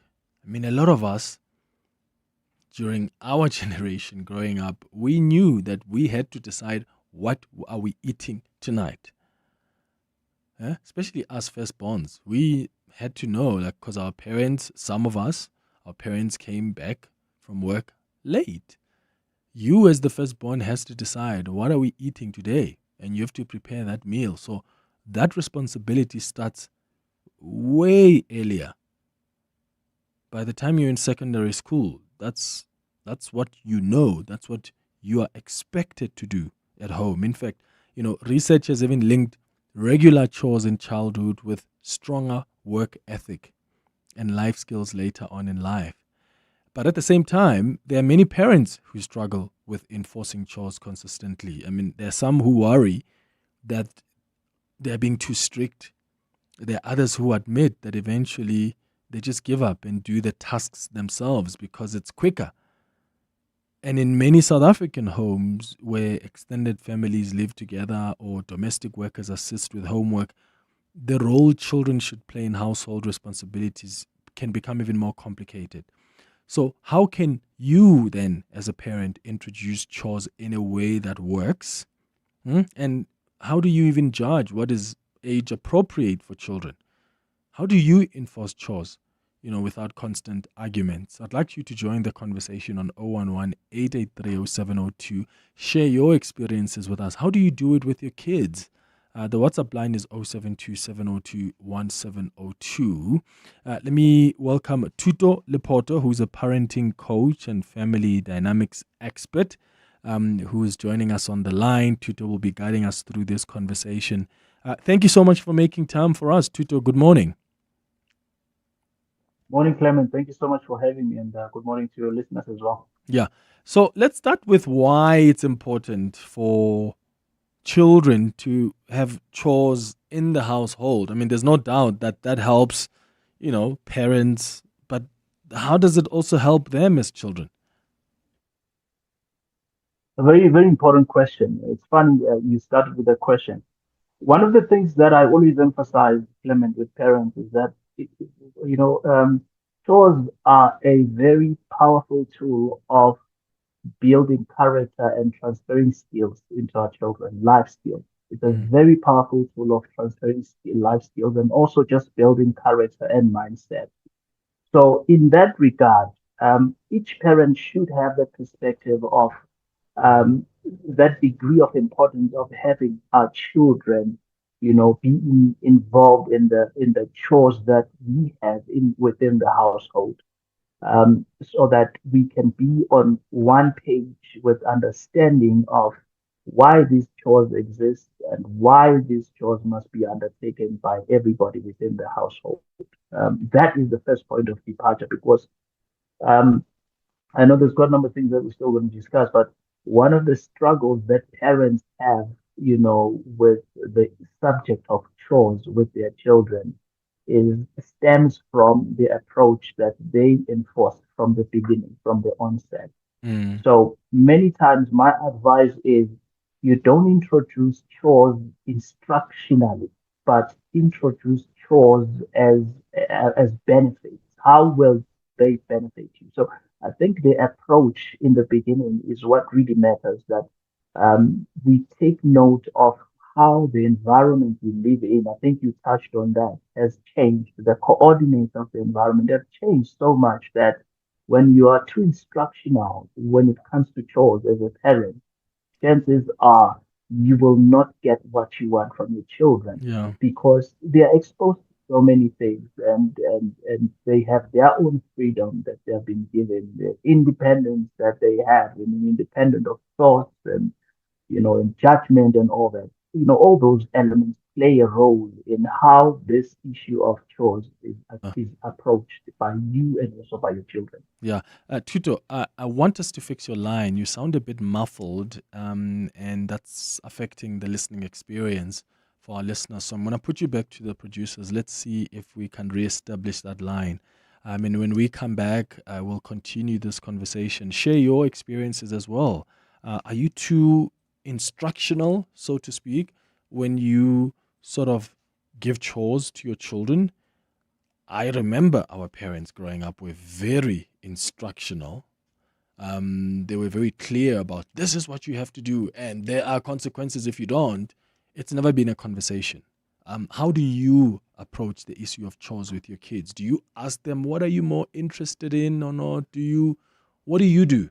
Or is it a matter of deciding yourself that this is what they're going to do, or do you give them an opportunity to choose what chores they want to take up? 011-883-0702 is the number to dial. WhatsApp's on 072-702-1702. LLB graduates can fast-track their legal career with the Law Society of South Africa's PVT School for Legal Practice. LPC accredited, this 4-month practice-ready course, which is taught by practicing lawyers, can reduce your PVT contract by 12 months for admission. Study by day, after hours, or via distance at campuses nationwide. The first 2026 intake runs from January to April. Applications close 31 October 2025. Apply now at lssalead.org.za. That's lssalead.org.za. Why argue with your teenage know-it-all when you can feel more in control? Get the Haval H6 from only $6,299 per month with intelligent voice command technology that does not backchat. Perfect. Visit gwm.co.za for T's and C's and to book a test drive. GWM, go with more. Brought to you by GWM Finance, a division of WestBank, an authorized financial services and registered credit provider. The Money Show. Weekday evenings at 6. Western Cape High Court ruling that the Finance Minister cannot unilaterally change the rate of VAT. Because VAT affects each and every one of us in this country, it is very important, or at least the court is of the view that it is very important that it follows the legislative process. So there's a level of conversation in Parliament, the debate, is this something that should be passed? Michaela Pascini at Tax Consulting SA. The Money Show on 702. Let's walk the talk. The Money Show, Stephen Curtis, is brought to you by ABSA Corporate and Investment Banking. Trade powers Africa's growth, and businesses that succeed are those able to manage risk, optimize liquidity, and move confidently across markets. ABSA Corporate and Investment Banking helps enable your trade flows for growth. ABSA is a registered FSP. T's and C's apply. 702. Family Matters. It's 16 minutes now after 11 o'clock. We continue with our conversation with Tuto Lepoto, who is a parenting coach and family dynamics expert. And we're talking about enforcing chores in the household. How do you get your children to take up some chores in the households? Tuto has already explained to us the importance for children to have chores in the household, the kind of life skills that get transferred, character development, you name it. And one of the things you mentioned, Tuto, which I thought were interesting because I was trying to use my experience was how instructional parents are. How do you advise parents to get the children to pick up the chores? And in your observation, how have they been doing it? And is that the right way to do it? Because growing up, we were never really given the options. There was never a conversation about what would you prefer. It was more, this is your responsibility and this is your responsibility. And if you don't meet that, there are going to be consequences. One of the key elements in every sphere of the family institution is its communication.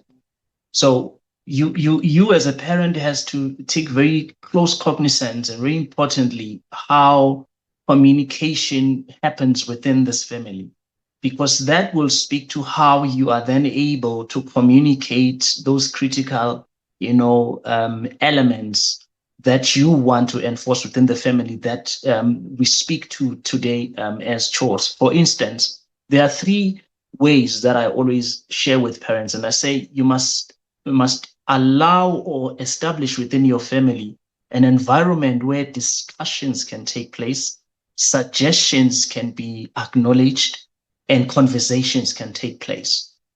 Because most of the time, being an instructional type of a parent drives our children away. We can discuss this until tomorrow because there are so many influences that our children are exposed to.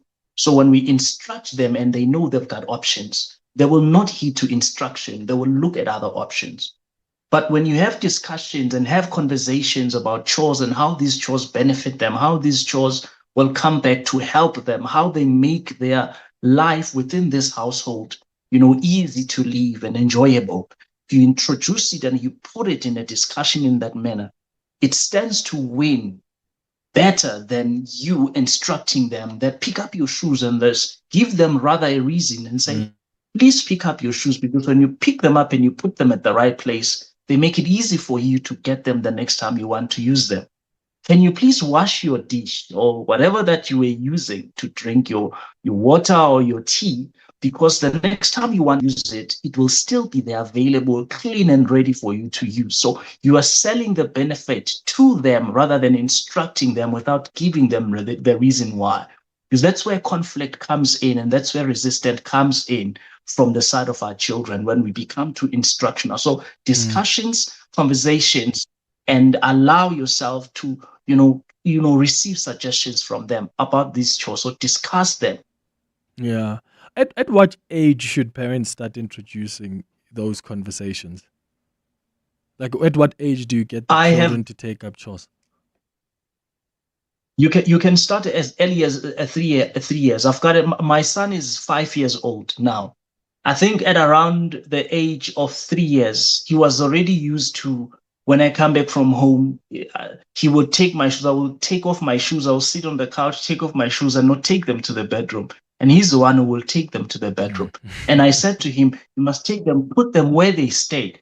And you know how they are, Clement. They will ask you why. That's one of the number one questions every child will ask you why. And I said, because the next time when I want to use them, I know where to find them and I can easily access them. So I will encourage parents to start with tiny little things from the ages of 3. Communicate tiny little things. For instance, one of the other examples I can use, Clement, is as a parent, a 3-year-old, they play and they leave their toys around. Instead of being instructional to say, pack up after you've played with your toys, come and be a team with them and say, every time you play, when you are done, let me know, let's pack together. That will build up into their system and that will build up into their understanding that every time I play, I need to pack up. You will find a shock of your life that later on, they're no longer calling you to say, come and help me. After they play, they do it by themselves because it's now been registered in them that this is a routine I need to follow because it's good for me. I can get my toys neatly packed and I can still play with them easily and nicely the next time I want to. So as early as 3 years, start introducing things that you can see that your child or your boy, your girl can be able to comprehend and they can be able to start learning from. Yeah. The of course there's a debate around when you start introducing the most strenuous tasks like whether it's, cooking, because I mean, you can tell your kids to make their bed, you can tell them, okay, your job is to close the curtains as soon as night falls, or whatever the case is. But sometimes you've got some children who are, maybe in their teens, and when their parents tell them your responsibility is to help with cooking, for instance, they start seeing that as abuse. And I have seen a case like that in the past where, someone who was asked to do the dishes consistently, and they were a younger teen, started complaining that they're being abused by their parents. So how do you then as a parent manage that? Because sometimes you need help. I'm just thinking now of even single parents who are working, who come back from work late. They would need the assistance of their children, and maybe the children are not at an age where they can help with more strenuous tasks, but there's not really much choice. How do parents balance that? Clement, this is one of the most saddest reality of our family dynamics. And this is what I want to share with our listeners today, to say, I always emphasize in my parent coaching sessions and all the closed circuit type of masterclasses that I run to parents, to say to them, make it a point that you start to establish close, tight-knit bonds with your children as early as possible, so that it becomes easier later on when they become teens for you to communicate things, and things can be understood when you communicate them to them. Because that's where conflict comes from. Most of the time, you'll find that when there's resistance from the side of the child, there is not a stable connection, bond, or even communication line between the parent and the child. And by the time the parent is trying to be instructional and to try to bring these chores across to the child to do, because there is not stability in connection and bond between the child and the parent, it becomes difficult. Then you find yourself facing a child who's very resistant, and they can say all sorts of things. So the biggest advice that I can give is parents should invest in establishing very strong bonds. Parents should invest in establishing very strong connection and ensure that they are able to establish a very clear and very fluent connection or communication with their children, so that whatever idea, whatever suggestion, whatever discussion and conversation that they have, it's a discussion and conversation that can yield fruits. That's the key thing. Okay, here's the tricky part now, because Tuto, how children can be manipulative. You've indicated that your young one was asking, why do I have to be the one that moves your shoes to the bedroom? Sometimes you've got kids, and the minute you open the conversation door, you must be willing to take what comes. And what comes may be that, no, mommy, or no, daddy, I don't want to do that. So how do parents then deal with that? Must you be ready to enforce a chore and say, you are forced to do this, otherwise there are going to be consequences? Or because, sometimes children can get lazy. They don't want to do some chores. They want to be on their screens. They want to rather justify being busy and say, I'm going to the room because I've got homework. So how do you deal with that the minute they say no, or they're constantly showing no interest? How do you get firmer without being too firm? I think from the beginning of the suggestion from you as a parent to have a conversation with them, it must be clear. There must be clear indicators that this discussion, this conversation is not a conversation that, I don't know how to put it. It's not, it has strict principles that governs it. I want to discuss this with you because this is our house. And this house, because we all inhabit this house, have a responsibility to make sure it's in a good condition and it must be taken care of. So everybody from the beginning must understand that they have a role and they have a responsibility to maintain this house. So from the beginning of the discussion, it must be clear to the children that you're not just discussing because you are just wanting to have a word, but you want them to be involved and you want to acknowledge their input, their suggestion, and their thoughts about this thing that you're discussing with them. And you are expecting them to step in I think those ground rules must be set in the beginning so that you avoid getting things that will shut you down and make this conversation a dismal failure from the beginning. So ground rules must be set. I have my son, my firstborn son is doing matric. He knows very well, even here, my second, they know. I just took away their phones yesterday. Every Sunday, they know in this house, screen time, it's phones, tablets. There's no phones, there's no tablets during the week. And we discussed it. It's for your own good. Your mind needs to rest. You need to focus on your school. You need to focus on other things. The phone and the screen is not the only thing that is life. So I think setting ground rules and also opening it up for them to see that as much as there are ground rules, but you are interested in getting contribution from them and hearing what they think, and bring their conversation, bring their suggestions so that you can build something that will work together for all of you. Those ground rules, they help you as a parent to ensure you don't just get thrown at by opinions and things that come from influences that, they pick up from schools and elsewhere. Yeah, I've got some voice notes and some calls as well. Our listeners joining this conversation. Let's start here. Hi, Clement and your guest there. It's Mike here from Ivory Park.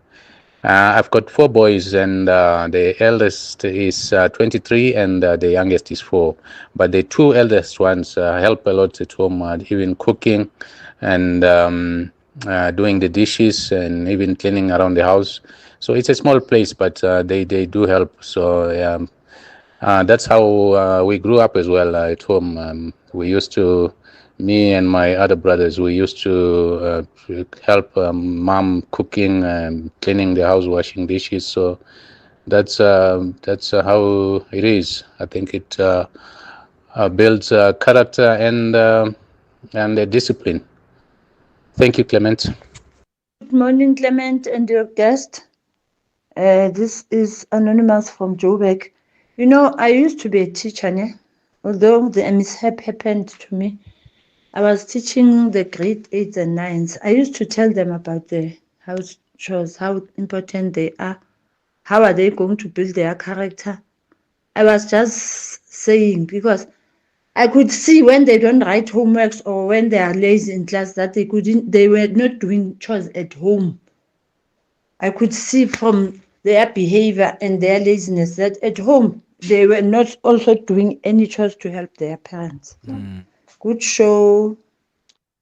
Yeah, that really gets so tricky. I'll get Tutu to respond to some of those comments. I've got more as well coming through. We'll look at them after the latest in Eyewitness News headlines. It's 11:30.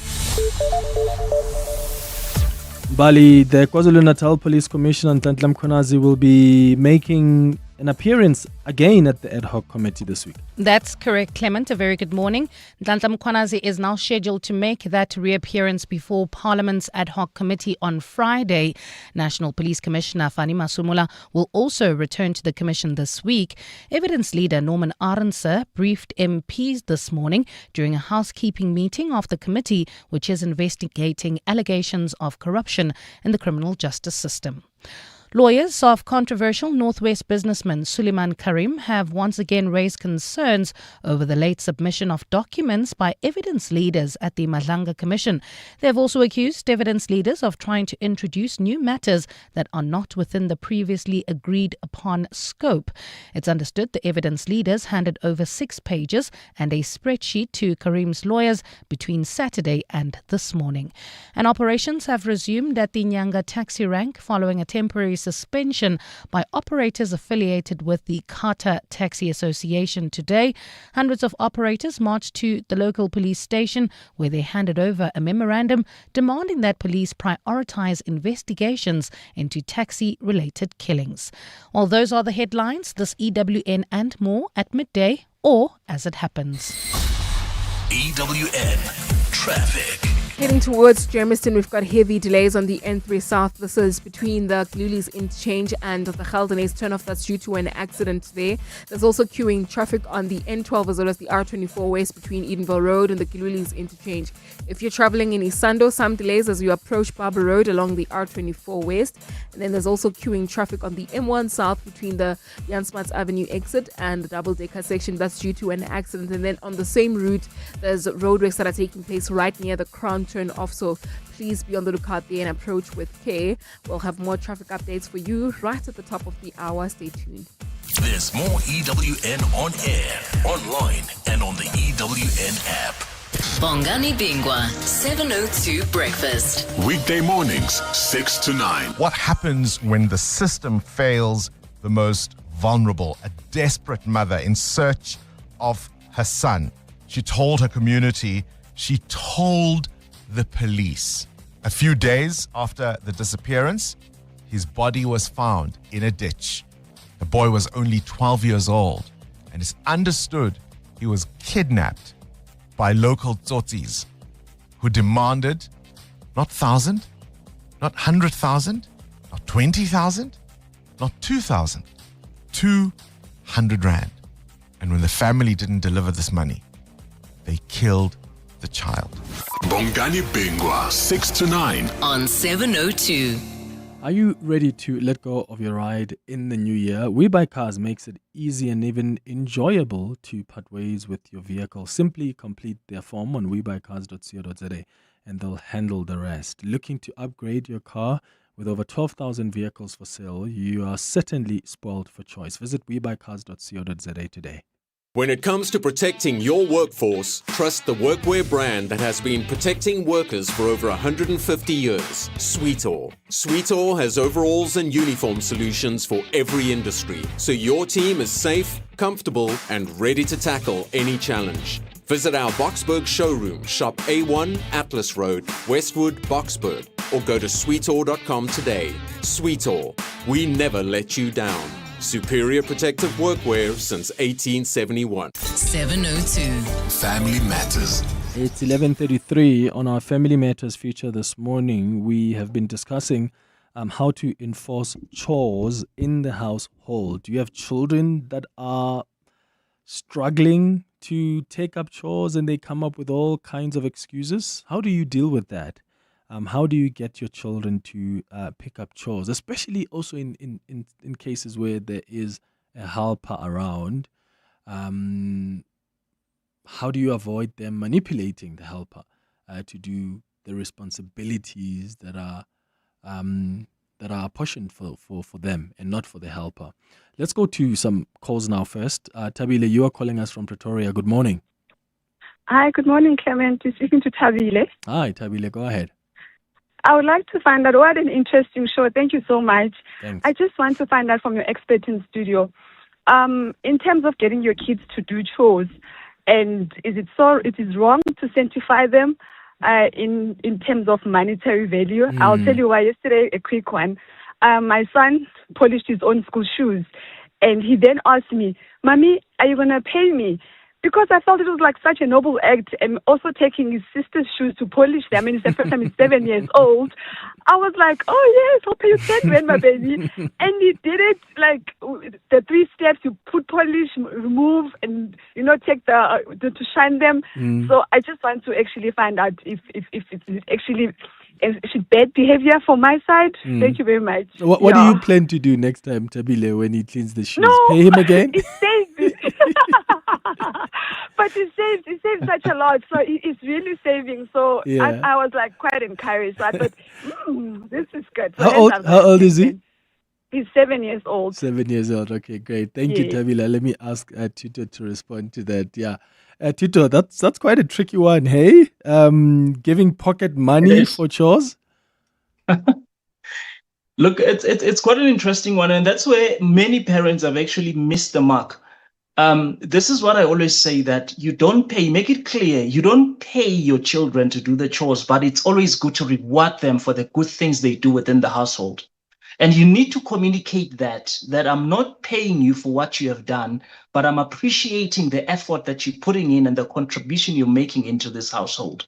So I think Tabile must take that back today to say, hey, don't think that I was paying you yesterday. I was not paying you, but I appreciate your thought and the effort that you put in to even go an extra mile, doing your shoes and your sister's shoes. That's how it should be posed before them. It should come in as a reward, Clement, not as a payment, because then it will become extremely manipulative if it becomes a payment. Okay, I see. There's some WhatsApp voice notes that have also come through on 072 702 on 702. Hey, Clement, Jerry from Pinoni. Clement, you know, the one important thing that we shouldn't miss is parents have to set an example. You know, you can't be a lazy parent and leave your things lying around, especially now that you have a maid, you know, to clean your house or to look after your house for you.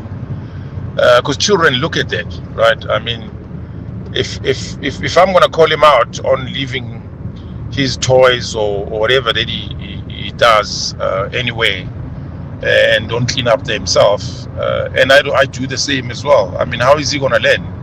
Me telling him or her that, look, you need to clean after yourself. Whereas as a parent, I don't do it. So my child knows, and he always comes to my space and he sees everything is clean since he was 3, and now he's 15 and he looks after his stuff without me really giving him instruction or letting him know why he has to do it, because he's seen what I've done and he takes after that.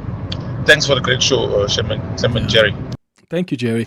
Tuto, that's a fair point to raise, because some parents expect their kids to do things and yet they're not do them. You tell your kids, when you wake up, you have to make your bed. And here you are as a parent, you wake up, you expect the helper to be the one that makes your bed. I mean, children sometimes really watch what you do as parents. So you must preach what you say. You preach. Yeah, so true, Clement. I think true leadership, you see, the thing is, one of the very common statements that we always share with people is that kids don't do what you tell them to do, they do what they see you do.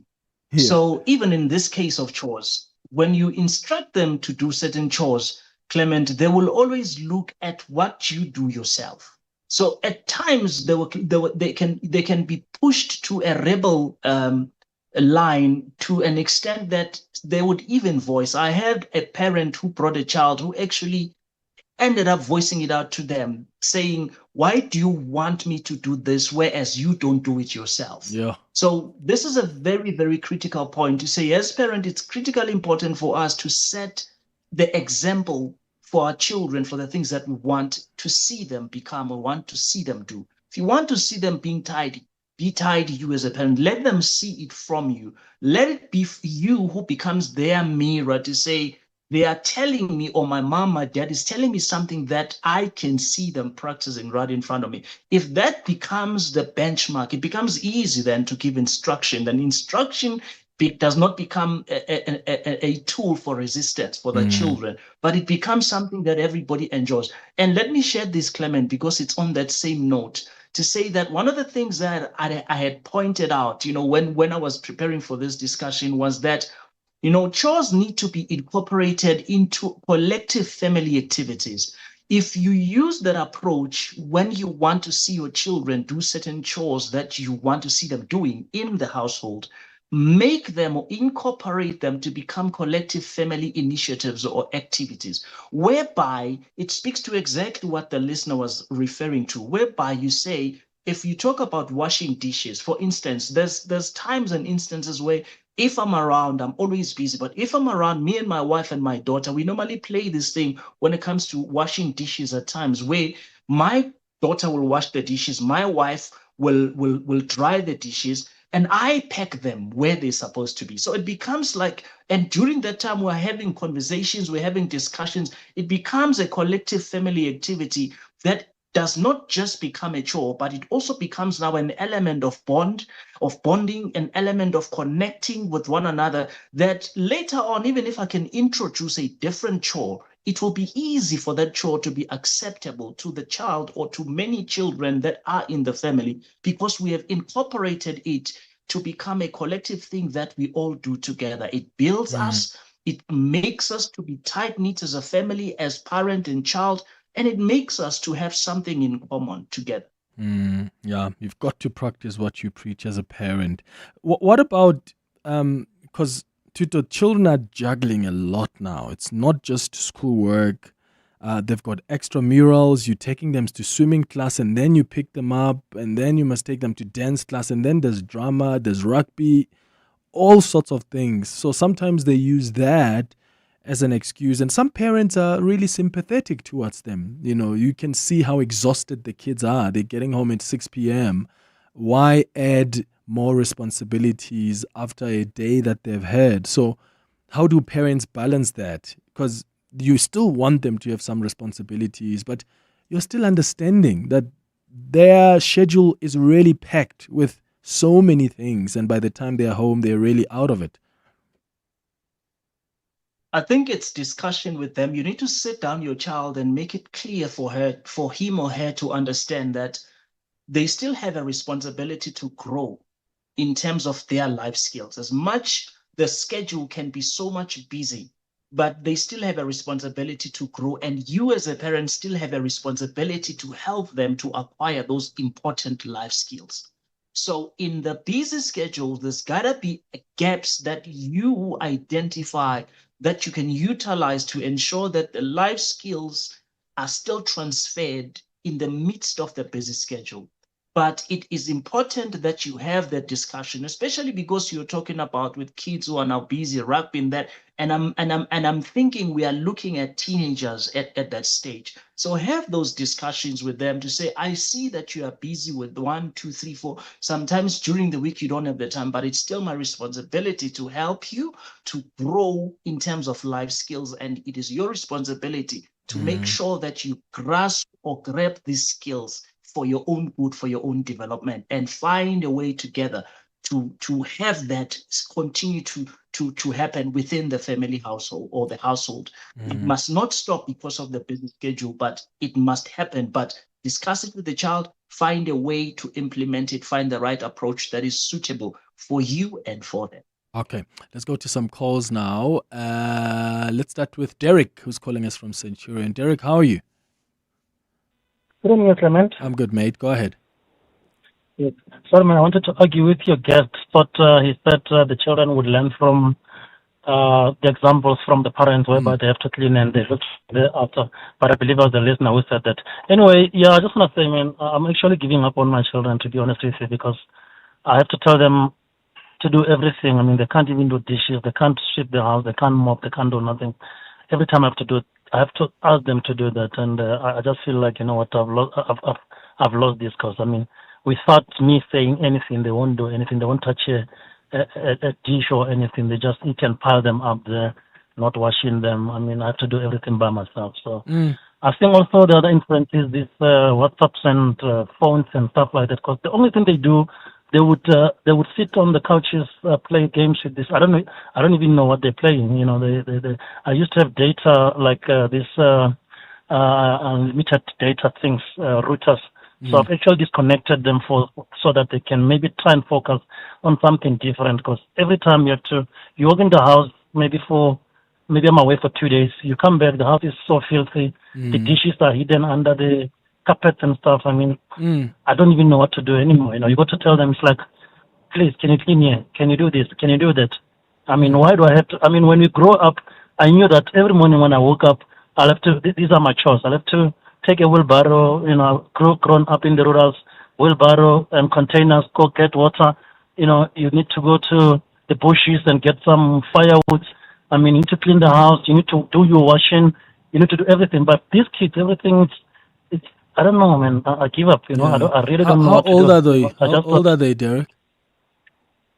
I've got 4, so they're rating from 26, 21, 16, and 14. Aye, But they're old they're enough. all the same.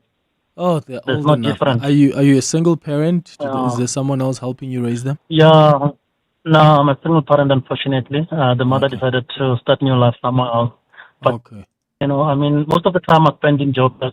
I've got a place in the rurals. I mean, you go there, maybe they're there also at home, but they're doing nothing, you know. I mean, I feel sorry for my mother. She's old, but she has to keep up with all these cleanings and other things. Yeah. Oh, there's discipline that's needed here, Derek. These guys are old enough. They must have already learned responsibility at this age. Tuto, any advice for Derek? No. Clement, this is a very touchy one for me. But I think one thing, I may not know the background of Derek and all that, but I think my advice would be for Derek to just probably have a conversation with them to see, if there are no, there's no hurt that has not been healed with the children, with the issue of the mother and all that, because in most cases you come across children who are like that because that's their sign of showing that something is not okay. They are not okay with something. So they choose to rebel. They choose to act it out. So I don't know what might have happened, but I think if Derek may just go look into that to see what may be happening in each one of them. How do they feel? How do they feel about the issue of the mother? How do they feel about the issue of him being away at times from him? Because I heard him saying that sometimes his mother, which is the grandmother, has to bear this and all that. Just to look into that, because I think if he can address those type of things, it could probably shed some light to say, oh, this is where we are actually in conflict, and try to find a solution for it. But I think, as you're saying, Clement, it's important for him to address, especially the older ones. They are of age that they need to be able to if now he was to chase them, or maybe not even chase them, maybe just say, now I'm giving you independence. This is your own place to stay. It means they won't be able to care for it. They won't be able to even manage themselves. So at that stage, they need to be able to manage themselves. So have those conversations, try to see if there were not some, heads that were left unbandaged that need to be addressed. I think from there, you'll be able to get your point of departure to addressing the matter. Yeah, maybe there are other underlying issues here. Paul, you are calling us from Melville. Good morning. Good morning. Well, first of all, let me say I don't have any children, but I was brought up in a household, first of all, in England, before we came out to Southern Africa, and we all had our particular domestic duties. In my case, my duty was dishwashing and making my own bed and making sure my own room was clean. And that kind of has stuck with me my whole life. These are things that I know what to do. And then I go to places, visit friends' houses here, where I see people come in and they just plonk a cup down on the kitchen counter. They don't kind of think about what that is actually creating. And I think the biggest problem here is that a lot of people have been brought up with domestic servants, and suddenly they're in a situation where they don't have domestic servants and they actually don't technically know what to do. Yeah, true, Paul. Thank you so much for that contribution, Paul. I couldn't have said it better. Tembani in Braamfontein, hi. Hi, Clement, how are you? Sharp, man. Go ahead. My point, I think it has to be age appropriate. Let me just give you a practical example. I grew up in a rural area called Mwamitu and Sanin. You were meant to head cattle at the age of 6 to 8, at around 100 to 80 something cattle, head of cattle alone as a young boy. That trauma that we grew up with. And the worst thing, Clement, when you don't come back with all these cattle, you will be beaten or sometimes you won't be given food to eat. Then how start to grow a child? I think we need to draw the line in terms of how do, because at some point these things are forced to you as a young man. Then if something goes missing, one cattle goes missing, they either beat you or they either don't give you food. I think there it was technically wrong. Yeah, not true, Tembani, and that's why we should never do that, where you don't even give kids food because they didn't do responsibilities well. You're just creating more and more problems for them. Let's go to some WhatsApps on 072 702 and 702. Hi, Clement. I think there's two things that one learns when doing house chores and participating in the domestic activities at home, and that is accountability and sustainability. Accountability is having responsibilities, which is a requirement for you to survive in life in general.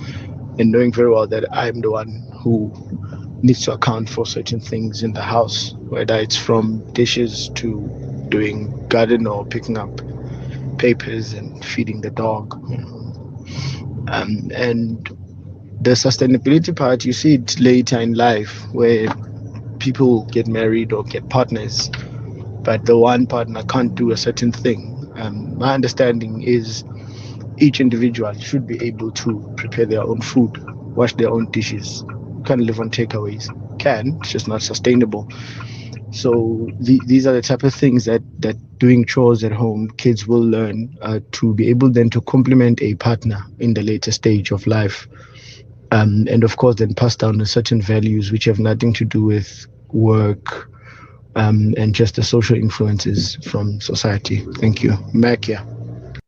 Hi, well, I don't have kids, but I do live with my siblings. So what I do is I tell her what to do. If she doesn't do it, she's grounded. And that child is much more scared of being grounded than ukshaiwa.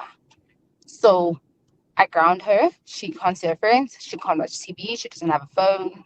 Next, if her friends come and she's grounded and they're looking for her, I call her from the bedroom, Sissy, your friends are looking for you. And she's like, but you said I'm grounded. And then I tell her, I'm not going to tell them you're grounded. Tell your friends you're not allowed to go outside. And she'll have to walk out and tell them, oh, I can't go out because I'm grounded. And that also is very sad. But yeah, so she tries to do everything properly. Yeah.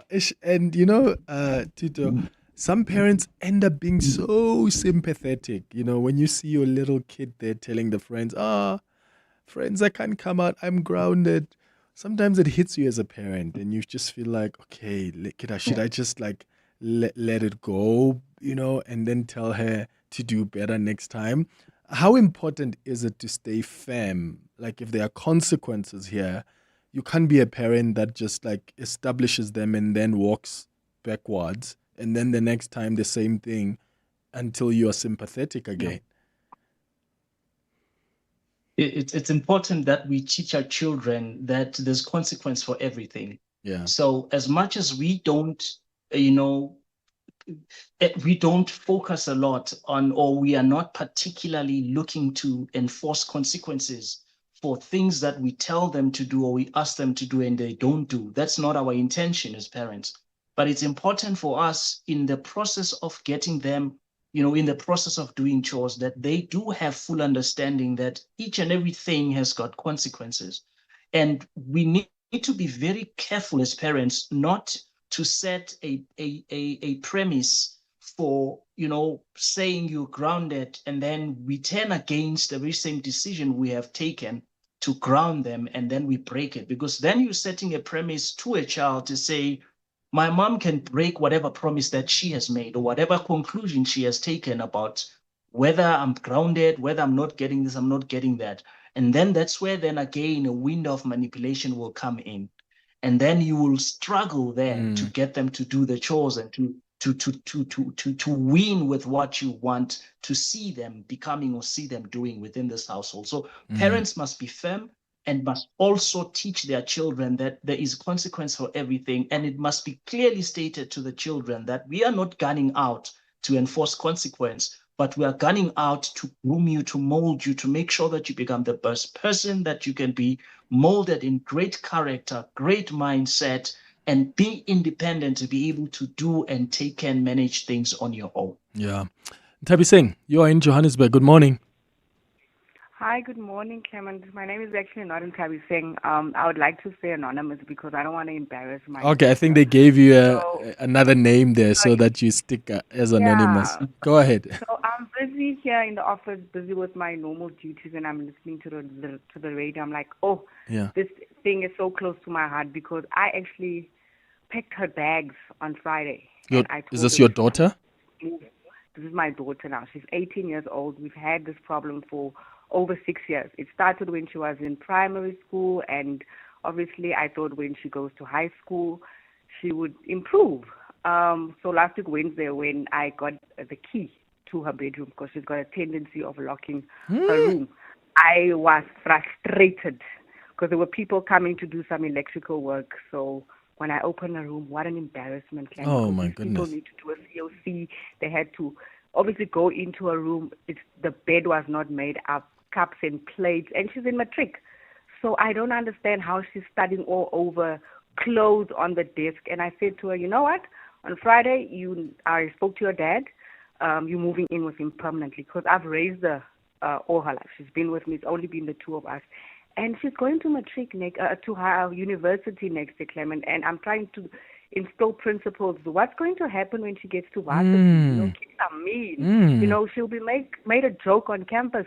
I'm teaching her that you're going to be someone's wife one day. You're going to be someone's mother one day. And then they look back and say, you understand? So she doesn't get it. I'm a neat freak. And they look at you as parents. Yeah. Sure. Tabi saying, thank you for calling. Sure. And, sometimes parents have to take that tough decision, like Tabi Singh has, to say, I'm kicking you out. Go stay with your dad now. For a kid to have a key to their room and lock it, like, this is my house, and there are certain portions of the house I can't access. That's wild, Tuto. It can be, and I think maybe if I were to advise and probably just share some information with the caller, is to just go and have a look how the relationship has been. I heard it saying that it's been 6 years. So I think it's important for us to actually look into this 6 years. What has been happening during this 6 years? What has been happening before the 6 years? How was the relationship? What happened when that 6 year mark happened? What changed? Maybe if she can also look into that, she will find the reason why the child is behaving in this manner. Because truth of the matter is that, Clement, they don't just behave like this. There are certain things that affect them. There are certain things that probably they might have gone through, they might have faced by themselves. They withdraw, they start to behave in this manner. And most of the time as parents, unfortunately, there are things that our children go through that we do not know. Yeah, which is why it's so important for us to check what the underlying issues are. Tito, we are unfortunately out of time, but you've been great helping us navigate this conversation. Thank you so much for that. It's 2 minutes now before 12. Looking to upgrade your office furniture this year? Desk & Chair, the direct office furniture manufacturer, has a deal you don't want to miss. Get 5% cash back towards your existing office furniture with all purchases over 350,000 Rand. Contact Desk & Chair now for more info. Visit our newly renovated showroom in Midrand or shop online at deskandchair.co.za. Desk & Chair. Think, feel, work better. T's and C's apply. Why speed through a midlife crisis on a superbike when you can get an SUV that gives you the same thrill and so much more? Don't settle. Get the Haval H7 from only 7,699 per month that gives you 170 kilowatts of do whatever you like. Visit gwm.co.za for T's and C's and to book a test drive. GWM, go with more. Brought to you by GWM Finance, a division of Westbank, an authorized financial services and registered credit provider. Coming up on the Midday Report with Mandy Wiener. Mandy, good morning. Hello, Mandy Wiener. Clement Manyathela, can you hear me? What's popping today? I can hear you now. So taxi drivers are marching in Nyanga. Qatar is protesting against ongoing violence. We'll unpack a report yesterday by Amabongani about how the alleged 28 gang boss captured a mega rail project. I'm watching the Madlanga inquiry. Suleiman Karim has lost his bid to testify in camera, so we're hearing his testimony now. Judge Khampepe refusing to recuse herself from the TRC inquiry, and a busy weekend of sport this weekend. So we'll wrap all of that up. All right, that's what's coming up on the Midday Report with Mandy Wiener. Thank you for listening to the Clement Manyathela Show, the Monday edition. We're back with you tomorrow between 9 and 12. Have a beautiful day, my friends. Bye-bye. This is EWN. Good afternoon. I'm Bali Dlamini. Controversial North a return on the 10 million Rand investment he made into Matlala's company Medicare 24. Karim has been testifying at the Madlanga Commission of Inquiry about his relationship with Matlala. Tabiso